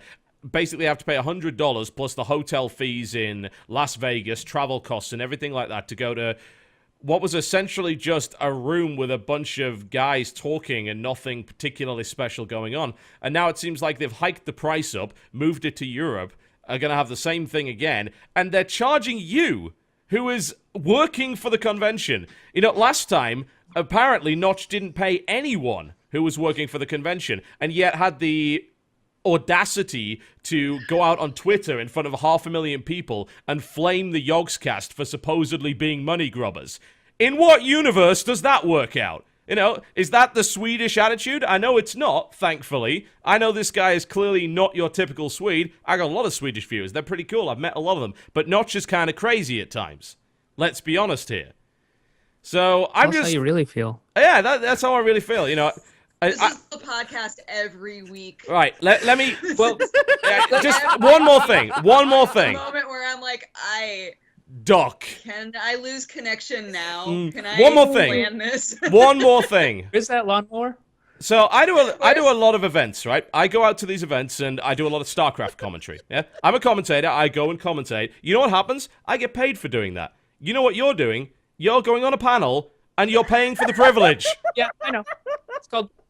Which is cool for you, but it is also fucking retarded.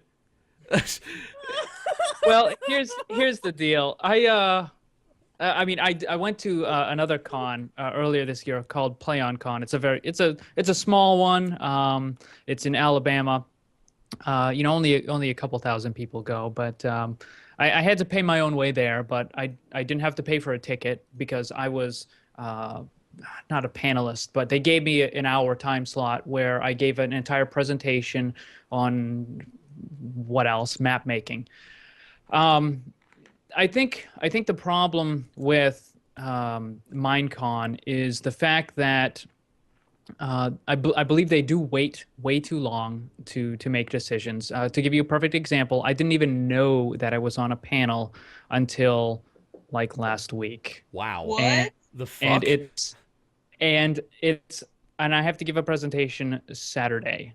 So yeah. Well, thankfully, I have a lot of experience in this area, and I'm also a very strong public speaker, so it's not an issue for me. I'll actually be probably moderating our panel as well. But so the fact that I didn't even know, like, I was waiting to even find out if I was on a panel, and then when I do, it's like a week prior, so I have to rush to try to get all not this to stuff. mention travel, jet lag, everything like that that's going to be going into the effect.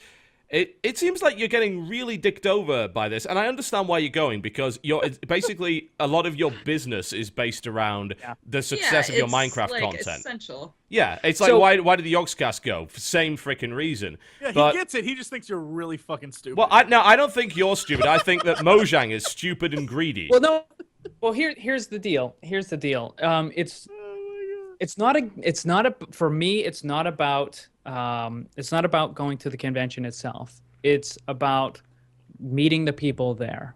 So as crazy as it sounds, I actually do have fans, and I like meeting. I mean, you guys. I'm small fish in the YouTube world. You guys probably. I could never do what you do, so you seem hella talented to me. I just want to throw that out there. I would like to second that. By the way, I can't do any of that shit. I can't even draw a straight line on a piece of paper, let alone create something that complicated. So you is awesome, even if I don't like your video game. Can we go on a quick little tangent? We're very good at that, by all means. Go on! Are you trying to dodge the topic? Because I'm not going to let you.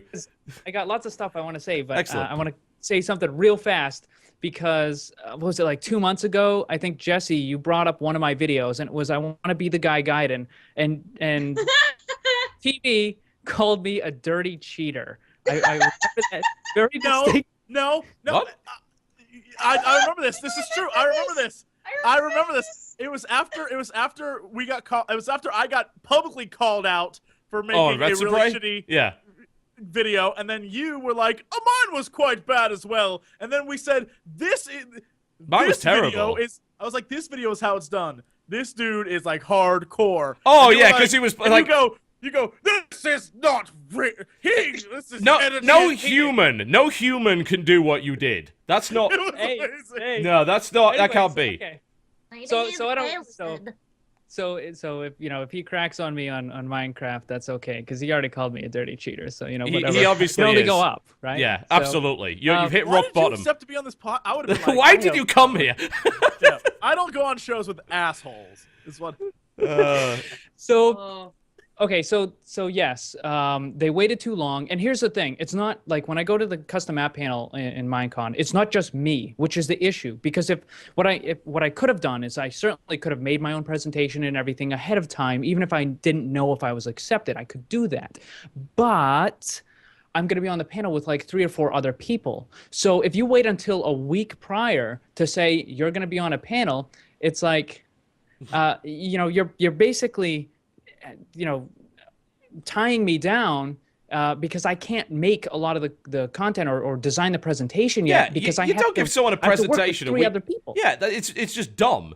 It seems like there's a lot of disorganization, and there's this weird juxtaposition of what this actual convention is, because Minecon, and I had a bunch of tweets from other like Minecraft map makers and said I hated Minecon because what was essentially basically a business convention for Minecraft creators had a bunch of prepubescent kids running around the place in costume, and it didn't know what it wanted to be. It couldn't figure out whether it was a fan convention, and if it was a fan convention, then what the hell was there for fans to do? Not a huge amount. Or if it wanted to be... It wasn't Vegas. It was Vegas. Yeah, but if you're going to put your thing in Vegas, that usually means our thing's not very interesting, but there's all this other stuff around that you can do. Wasn't it just Notch really wanted to go to Vegas, so he was like, Probably. we should totally do this in Vegas. You know, I have problems with companies that don't pay their employees, don't pay their contractors, don't pay the celebrities that come out to their events that are basically pushing traffic to their game and making people come to the event in the first place. And if you were a little poor company and it was a little game, I'd understand. You've got one of the biggest games in the world. You've got money coming out of your ears. In the time that I finished this rant, you'll have made $5 million more. You can afford it. With that said, they are like the little company that grew too damn fast for its own good. No, that's Riot. Well, that's true as well. I guess they're both that. But the idea is, but like, Riot pays its commentators. That I can tell you for a fact. But I think Riot, the guys at the top, after they sold their souls to like businessmen, Tencent. they sort of company put the reins on that and know how to control it. Mojang's still run by like guys who are just like, we're gonna make a game for fun. Let's do this thing. Well, and there is try to sell it. There's kind of a reason why Notch has been pulled back from the public eye as much as he has. Right. Because it's like, you can't say this anymore. You have 1 million people following you. You know, and it's okay to say something controversial. It's not okay to say something that's factually false. That's pretty dumb. And then backhand apology for it. Again, this whole Yogscast incident, I will defend Yogscast to the hilt on anything, and you fucking know that. And when Notch goes off on a big rampage about them, I will not stand for it. And his apology was half-assed, and it just seems like the whole thing was operated in a really unprofessional manner. And are the Yogscast going back? Minecon 2? I haven't heard anything about it. Are they going to Minecon in Europe? I can assume not. I would be but then again, it is in Europe. Why would they not go? And they still do Minecraft. Like, that's their bread and butter. Yeah, so it is. That's no doubt some of the Yogscast viewers in the chat can tell us. Are they going to Minecon this year? I want them and Notch on stage together, and I just want it to be awkward. The most awkward thing in the world? Yeah, I would love that to happen. And then they slow motion hug. That's what I want. Yeah, it's just it's absurd. Yeah. Well, for the record, I don't care that I don't get paid. I do it because I enjoy it. It's fun. It's my hobby. I like being able to teach other people how to make good content and how to create interesting things that other people want to enjoy and play. Fun fact, the discount that I got for my ticket was not because I'm a panelist this year. It's because I was a panelist last year. Okay. Like an alumni discount kind of thing? I don't know. But here's the thing. So a lot of the people that went last year that are panelists are not going this year. So their discount means what? Nothing. Well, you should ask for their discount. You should say, yeah, you're like, my friend, insert name. Are they paying for your travel? Oh, God, no. Right. Okay. All right, hold on. Can I think we're missing something here. This is something. Let's rewind a bit. Sure. Yep. Did you, when they announced Minecon, did you sign up to go as just I want to go? You have to buy a ticket. You have to buy a ticket. Okay. This is the process. They say we're gonna do Minecon. Several months later, they say we're gonna have tickets, and then several months later they open tickets. You have to buy a ticket, and then like a month or two after you get your ticket, they have an application process for being a panelist. Oh, so wait, so anyone can really like it? But you got to buy the ticket first before you apply to work at their convention. So all right. Right. Here's the thing. I was trying to like be your wingman here and be like, well, hold up. Maybe B to the C was like, I'm gonna go, and then they had an open space at at like a panel, and so I was like, I'll join the panel, and they gave me a discount because I figured I'd go on it. Like, that's what I thought was going on here, and I was like, maybe we're just approaching this the wrong way. But you're saying everyone who wants to be on a panel has to buy a ticket first, and then apply to be on a panel, which might not even happen. So the panels are basically anyone can host a panel if they want, like if they just apply. Well, you have to be approved. I mean, they only have so many hours in the day, so there's only so many panels. But hold on. Now even I'm freaking out. So basically, you're talking about buying a ticket in the hopes that you will be a panelist. No, you're buying a ticket to a convention where you are producing the content. Exactly. Of that convention. Exactly. What? Dude, that is Right. amazing. Yeah, I mean, it's not. Here's the thing. I don't blame you for going because it's a business decision on your part, and you'll want to go anyway, which is cool, you know. But let me give you some perspective here. So even before I had my YouTube channel and the big stuff, I worked for 6 years for a website called WoW Radio. It was a Blizzard fan site. Yeah, and we at no point ever had to pay for our tickets to come out to this event, and where possible, Blizzard did provide flights and hotel rooms. And I believe, as a result, they possibly may have paid for porn on one of the rooms. That wasn't me, by the way. That was someone else entirely. But of course. So, and Blizzard aren't really all that great to fan sites. Yeah, they're actually really bad for fan sites, but they were willing at least to do that. They're stepping it up now. They are getting better now. They would give you free passes if you're a member of a fan site to come and cover their event because you are providing content in and around their event.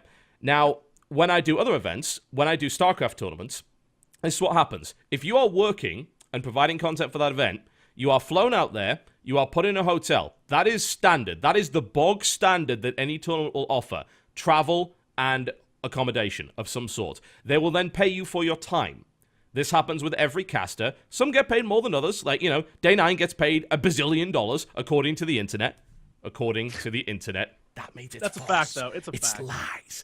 But he gets paid more than some others because he's Day 9. He's awesome. He sleeps on a bed of gold. Tastosis gets paid more. Husky gets paid more. Things like that. And this is the only convention I've ever heard of where the people providing the content have to pay for the privilege to do so. That's insanity. Every gig I've done this year, I have been paid for in some respect. That's the point of running the business. I'm there to provide content, ergo my time is compensated. I feel so bad right now. So why the hell are they not paying you? They should be paying you and everyone else that's going out there. They should be flying you out, putting you up in a hotel, and paying you for your sodding time, because that's what a real company does, not someone that operates with $1 bazillion basement, which is apparently what Mojang currently is. You're gonna get me in so much trouble, It's not your opinion, it's mine, and he knows I don't like him. So I'm gonna get to Paris, and there's gonna be a picture of me, on like the wall, and it's gonna be saying no admittance, no entry for this guy. I feel like you at your. I'm just gonna say this: anyone who goes to the panel should ask B to the C about why he had to pay to be on a panel and go on strike. That should be the only Q&A in the entire panel. It's like, hey, B to the C, so I heard you paid to be here. The cool thing is you come off looking really great in this because you look like a dedicated motherfucker. You're willing to get out there, pay for the privilege of talking to people that like your stuff. That makes you an amazing person. But from a business standpoint, it's dumb.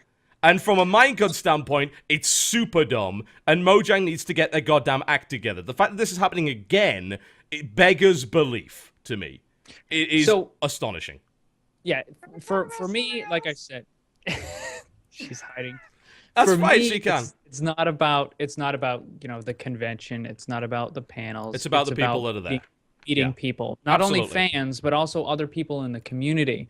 When I went to PlayOnCon, which it's not a very big con, but I met some people there. I got in. I became friends with them, and I was invited onto their server, which has now doubled my subscribers. So I went from 10K to 21K in a incredibly small amount of time.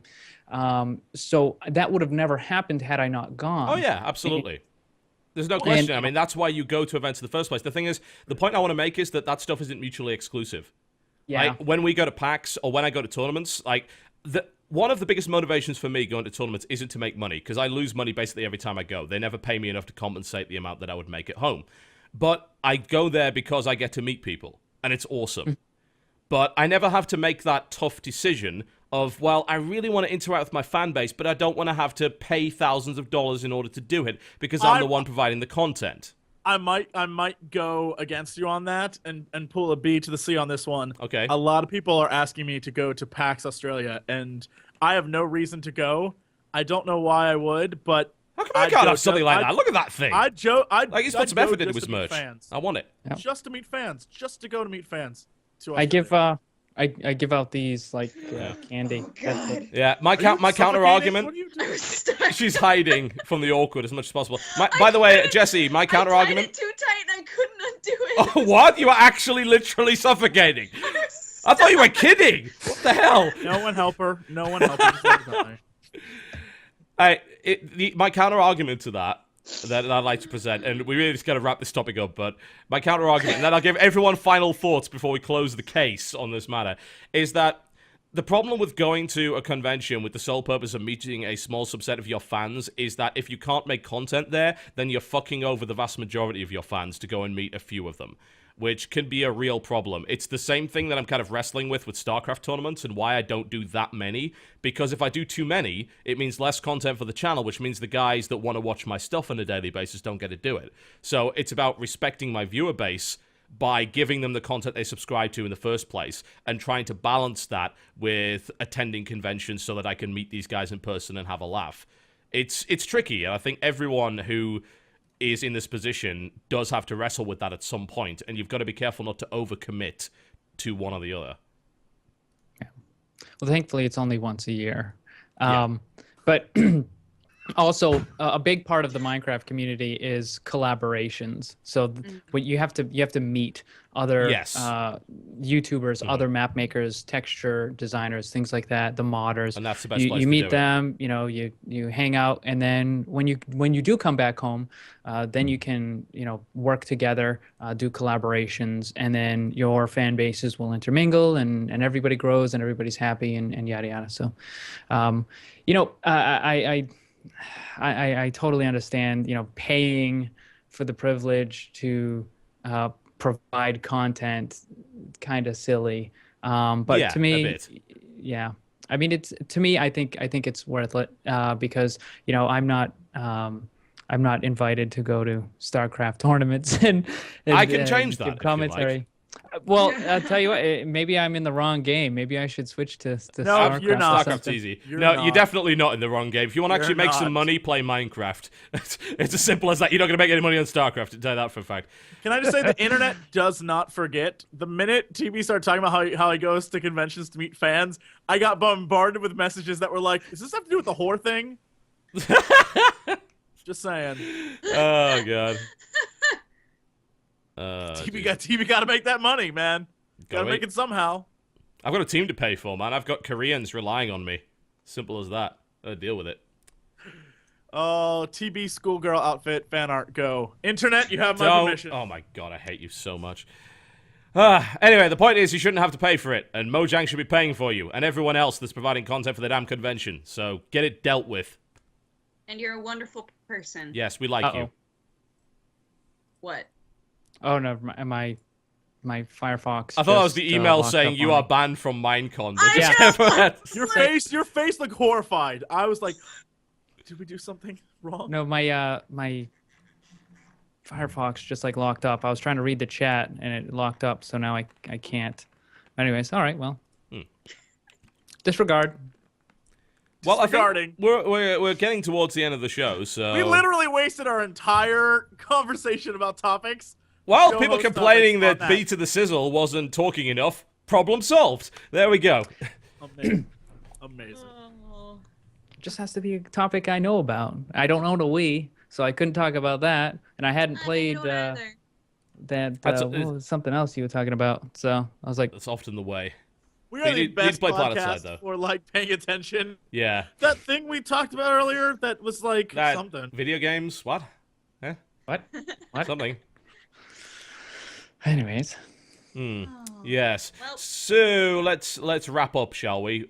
There's a couple of things in the game station we should probably send people in the direction of. Dodger, you look like you're in pain. What's wrong? The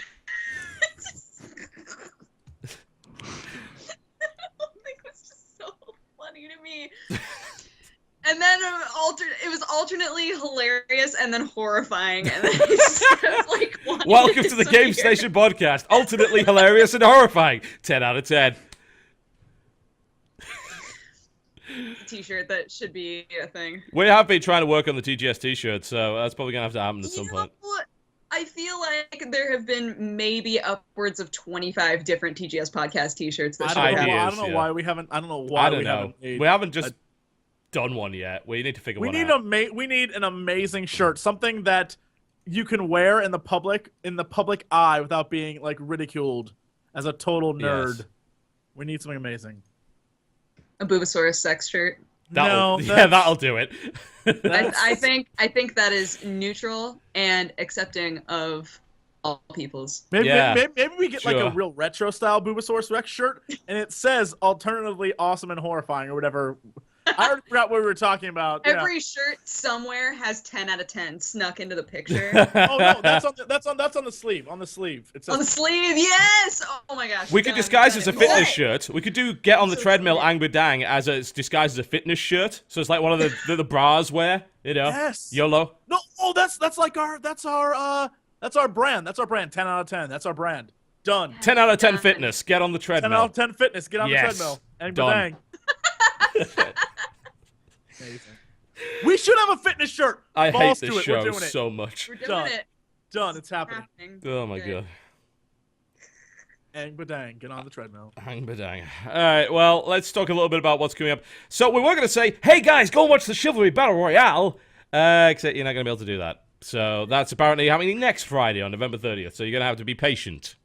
We're not really sure why they didn't tell us.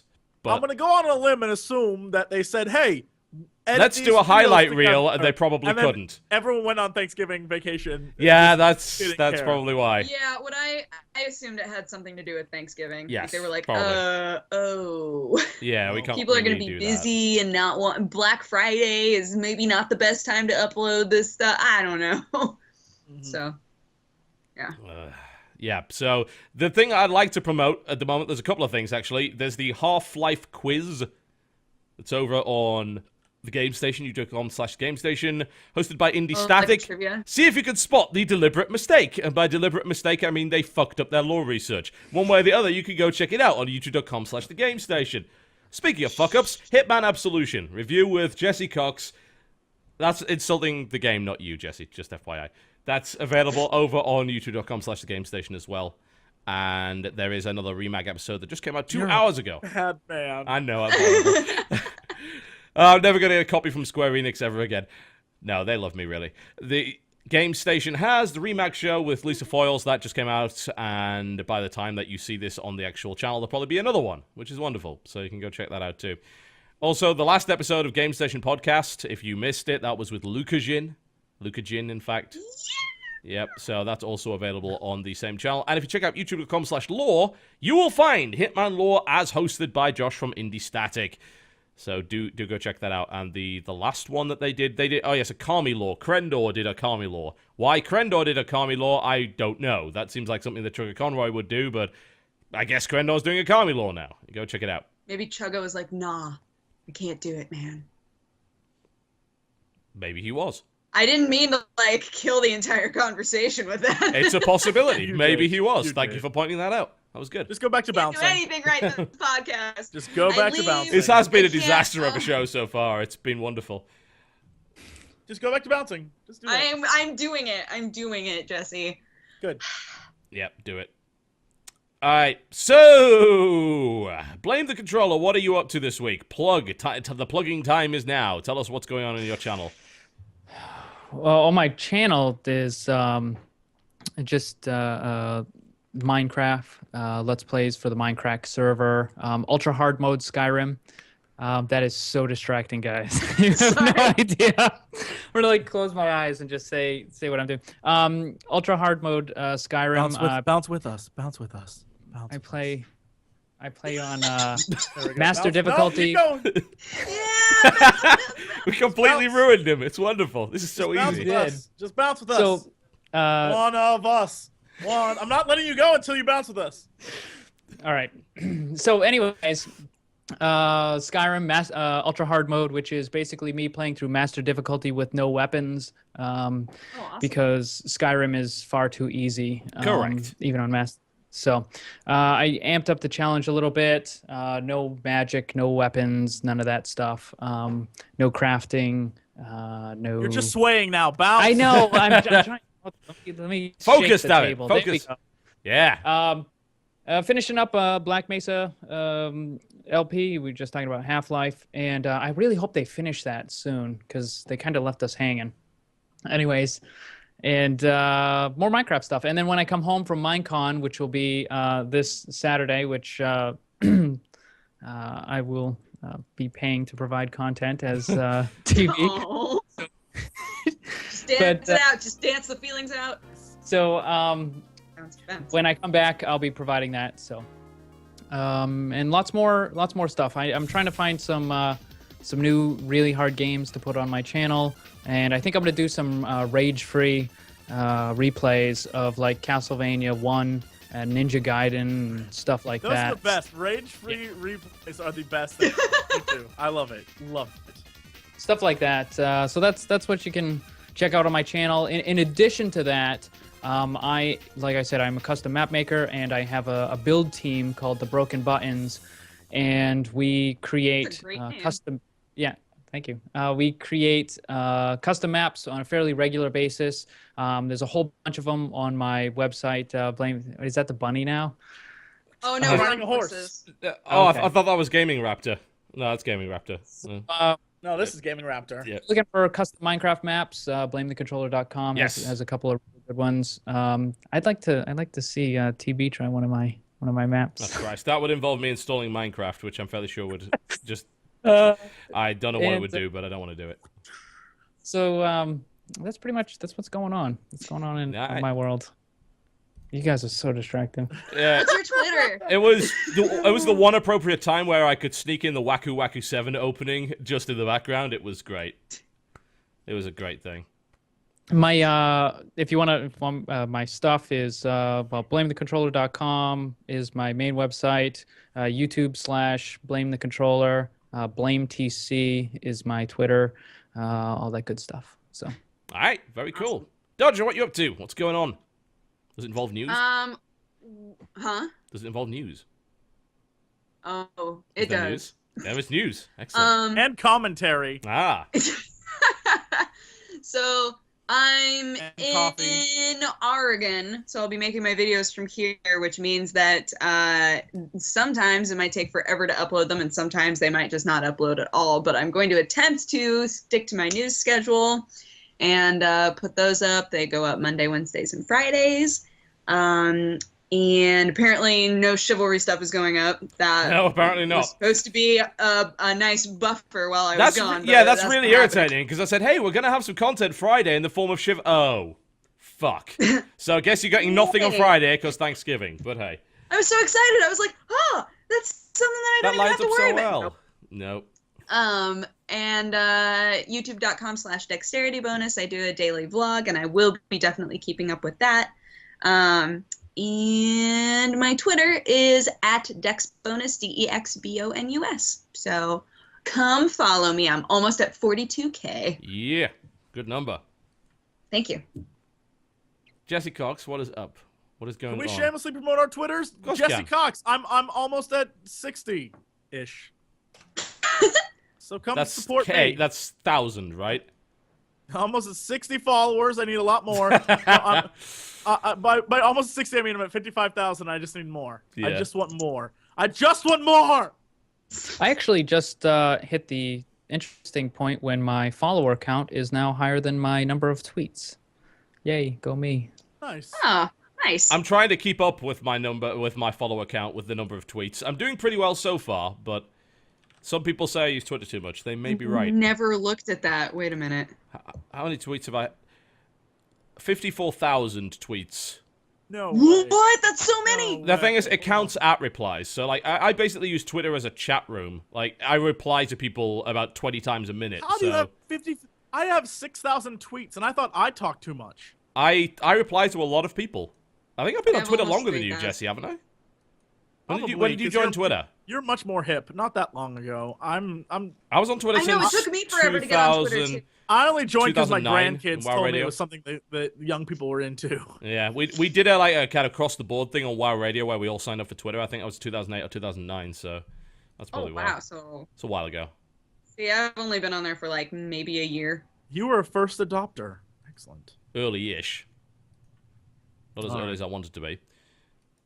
This week's you should definitely tune into Cox and Crendor in the morning. Go to SoundCloud. You're seriously doing that? It's amazing. Oh, wow. Have you not heard our great I episode? haven't, but I should. That's That's something I would morning listen to.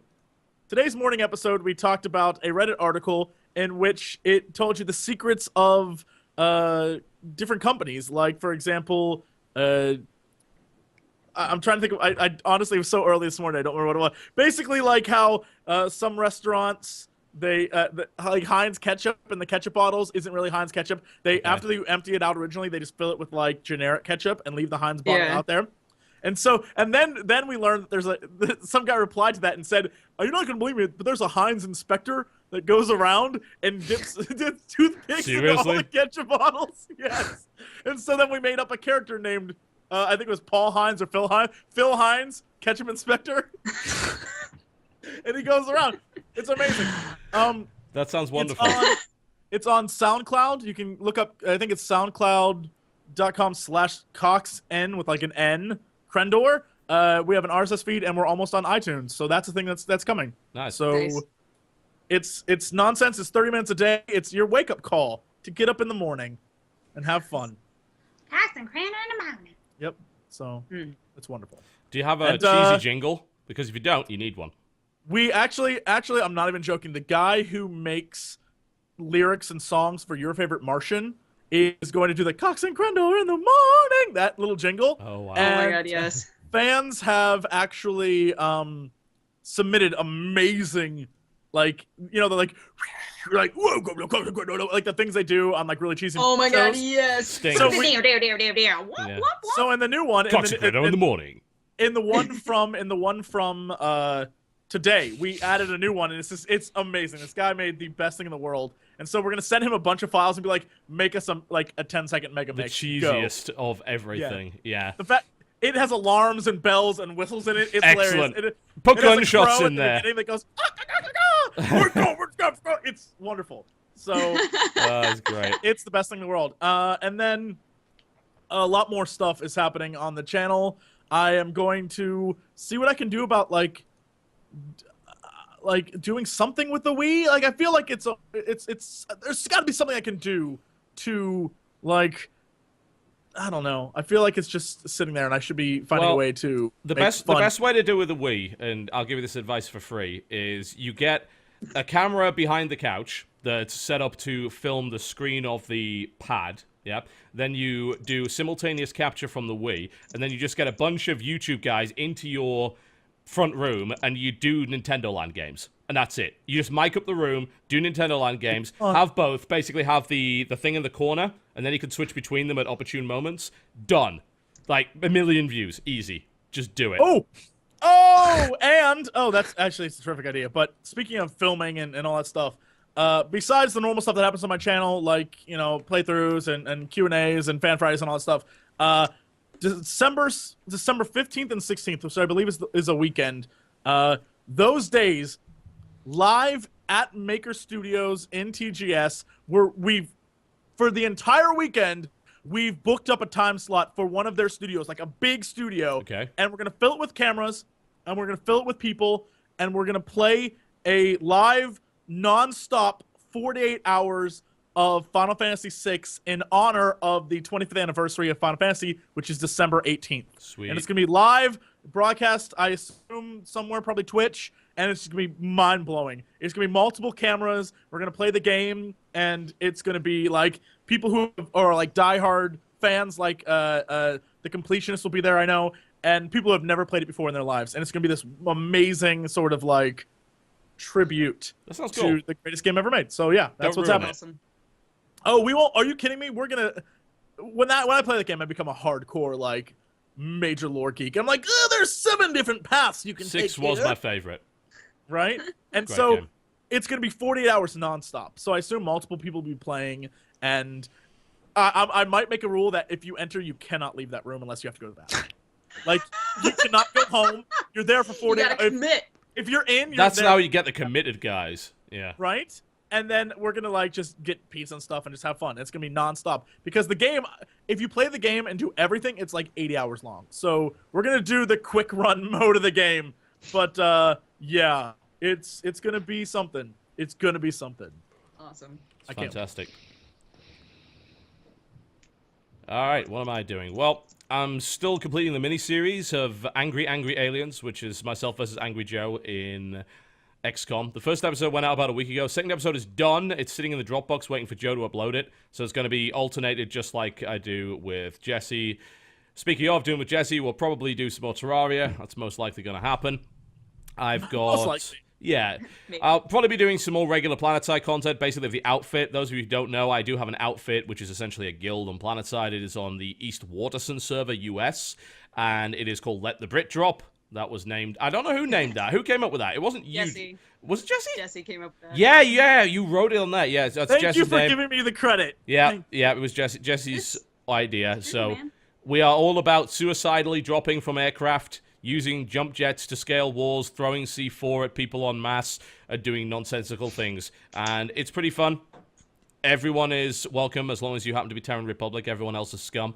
Sign up and just... When I do my sign-up things, I usually tweet out I'm going to be online for the next half an hour taking all comers, so that's the way to do it. What else is coming? I'm probably going to do a few more episodes of the AMA, I think. I haven't really done that in a while. That's something that needs to be done. I am working on WTF Is for a few games. That is one awesome cat. Look at that. Look at that cat. That's an amazing cat. That is a great cat. Such a wide face. So cute. That's a fantastic cat. She is, in fact, a fat cat, but amazing cat nonetheless. Assassin's Creed 3, multiplayer most likely. I generally don't care about the single player, but I may do it anyway. So there'll be a multiplayer WTF of that on the PC version. Scribblenauts Unlimited, most likely that terrible Family Guy game that they're charging you far too much money for. Fly-In, Puddle. What else? What else? There's like one more that I can't actually remember, so whatever. Yeah, but there'll be WTFs coming in the next few days. What else? Content patch continues. There won't be one on Friday because I do those a day in advance, and I've got Thursday, so I'm taking the day off for Thanksgiving to spend with the family, because, you know, I'm supposed to do that. And I believe I'm also doing one other thing that I've completely forgotten. It can't have been that good, then. Yep, it's gone out of my head, so I guess it couldn't matter all that much. Oh, yes, of course, Salebox. The Steam sale is going on, so Salebox... As soon as I'm done with this podcast, I'm going right over to record a sale box. So that'll be my usual daily recommendations on the Steam sale. That, you know how it goes by now. It happens every time there's a sale, so sale box returns. And I'd also like to remind people that the t-shirt's currently on sale. We are pretty much almost sold out of the first entire production run, so that would be over 2,000 shirts. So thank you for everyone who is supporting those shirts. You are awesome.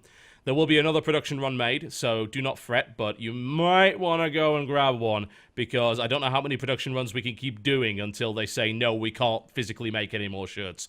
So, oh, don't worry. They'll tell you. They'll be like, look, we're just not going to make any more. Like, yeah. Yes, Dodger. They'll let you know. Speaking of that, since you mentioned shirts, on the same website, Rodeo Arcade, they have...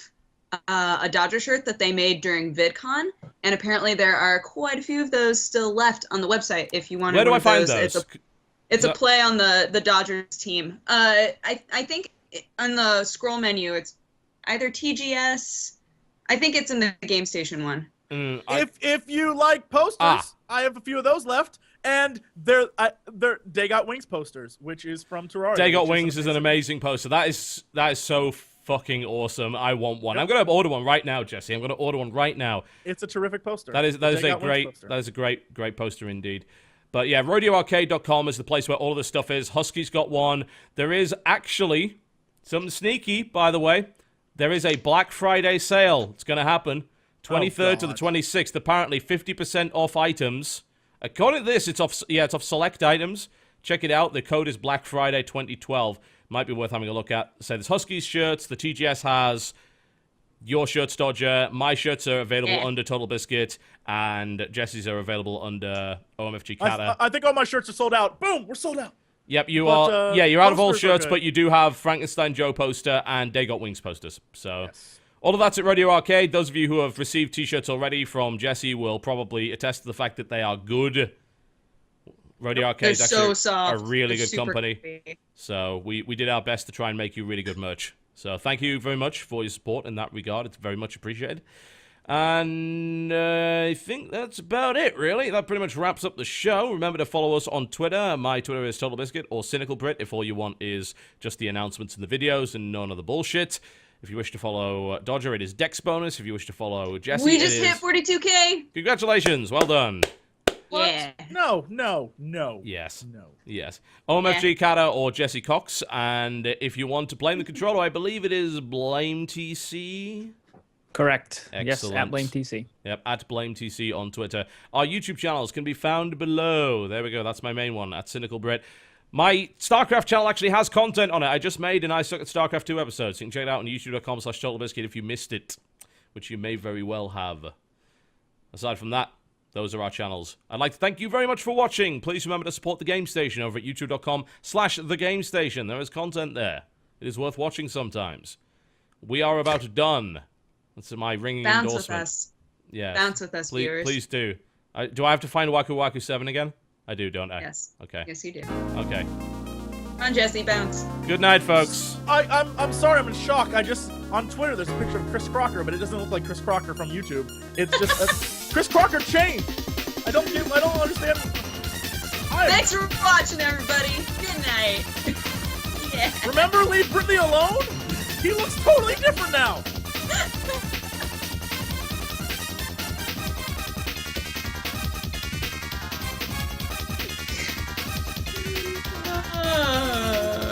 Wonderful. You're just rocking out there. He's just going. What the balls is that? Dodger, turn the engines on the houseboat off. What did I tell you? She has to move it out of the woods. There's bears there now. Had to turn that thing into overdrive.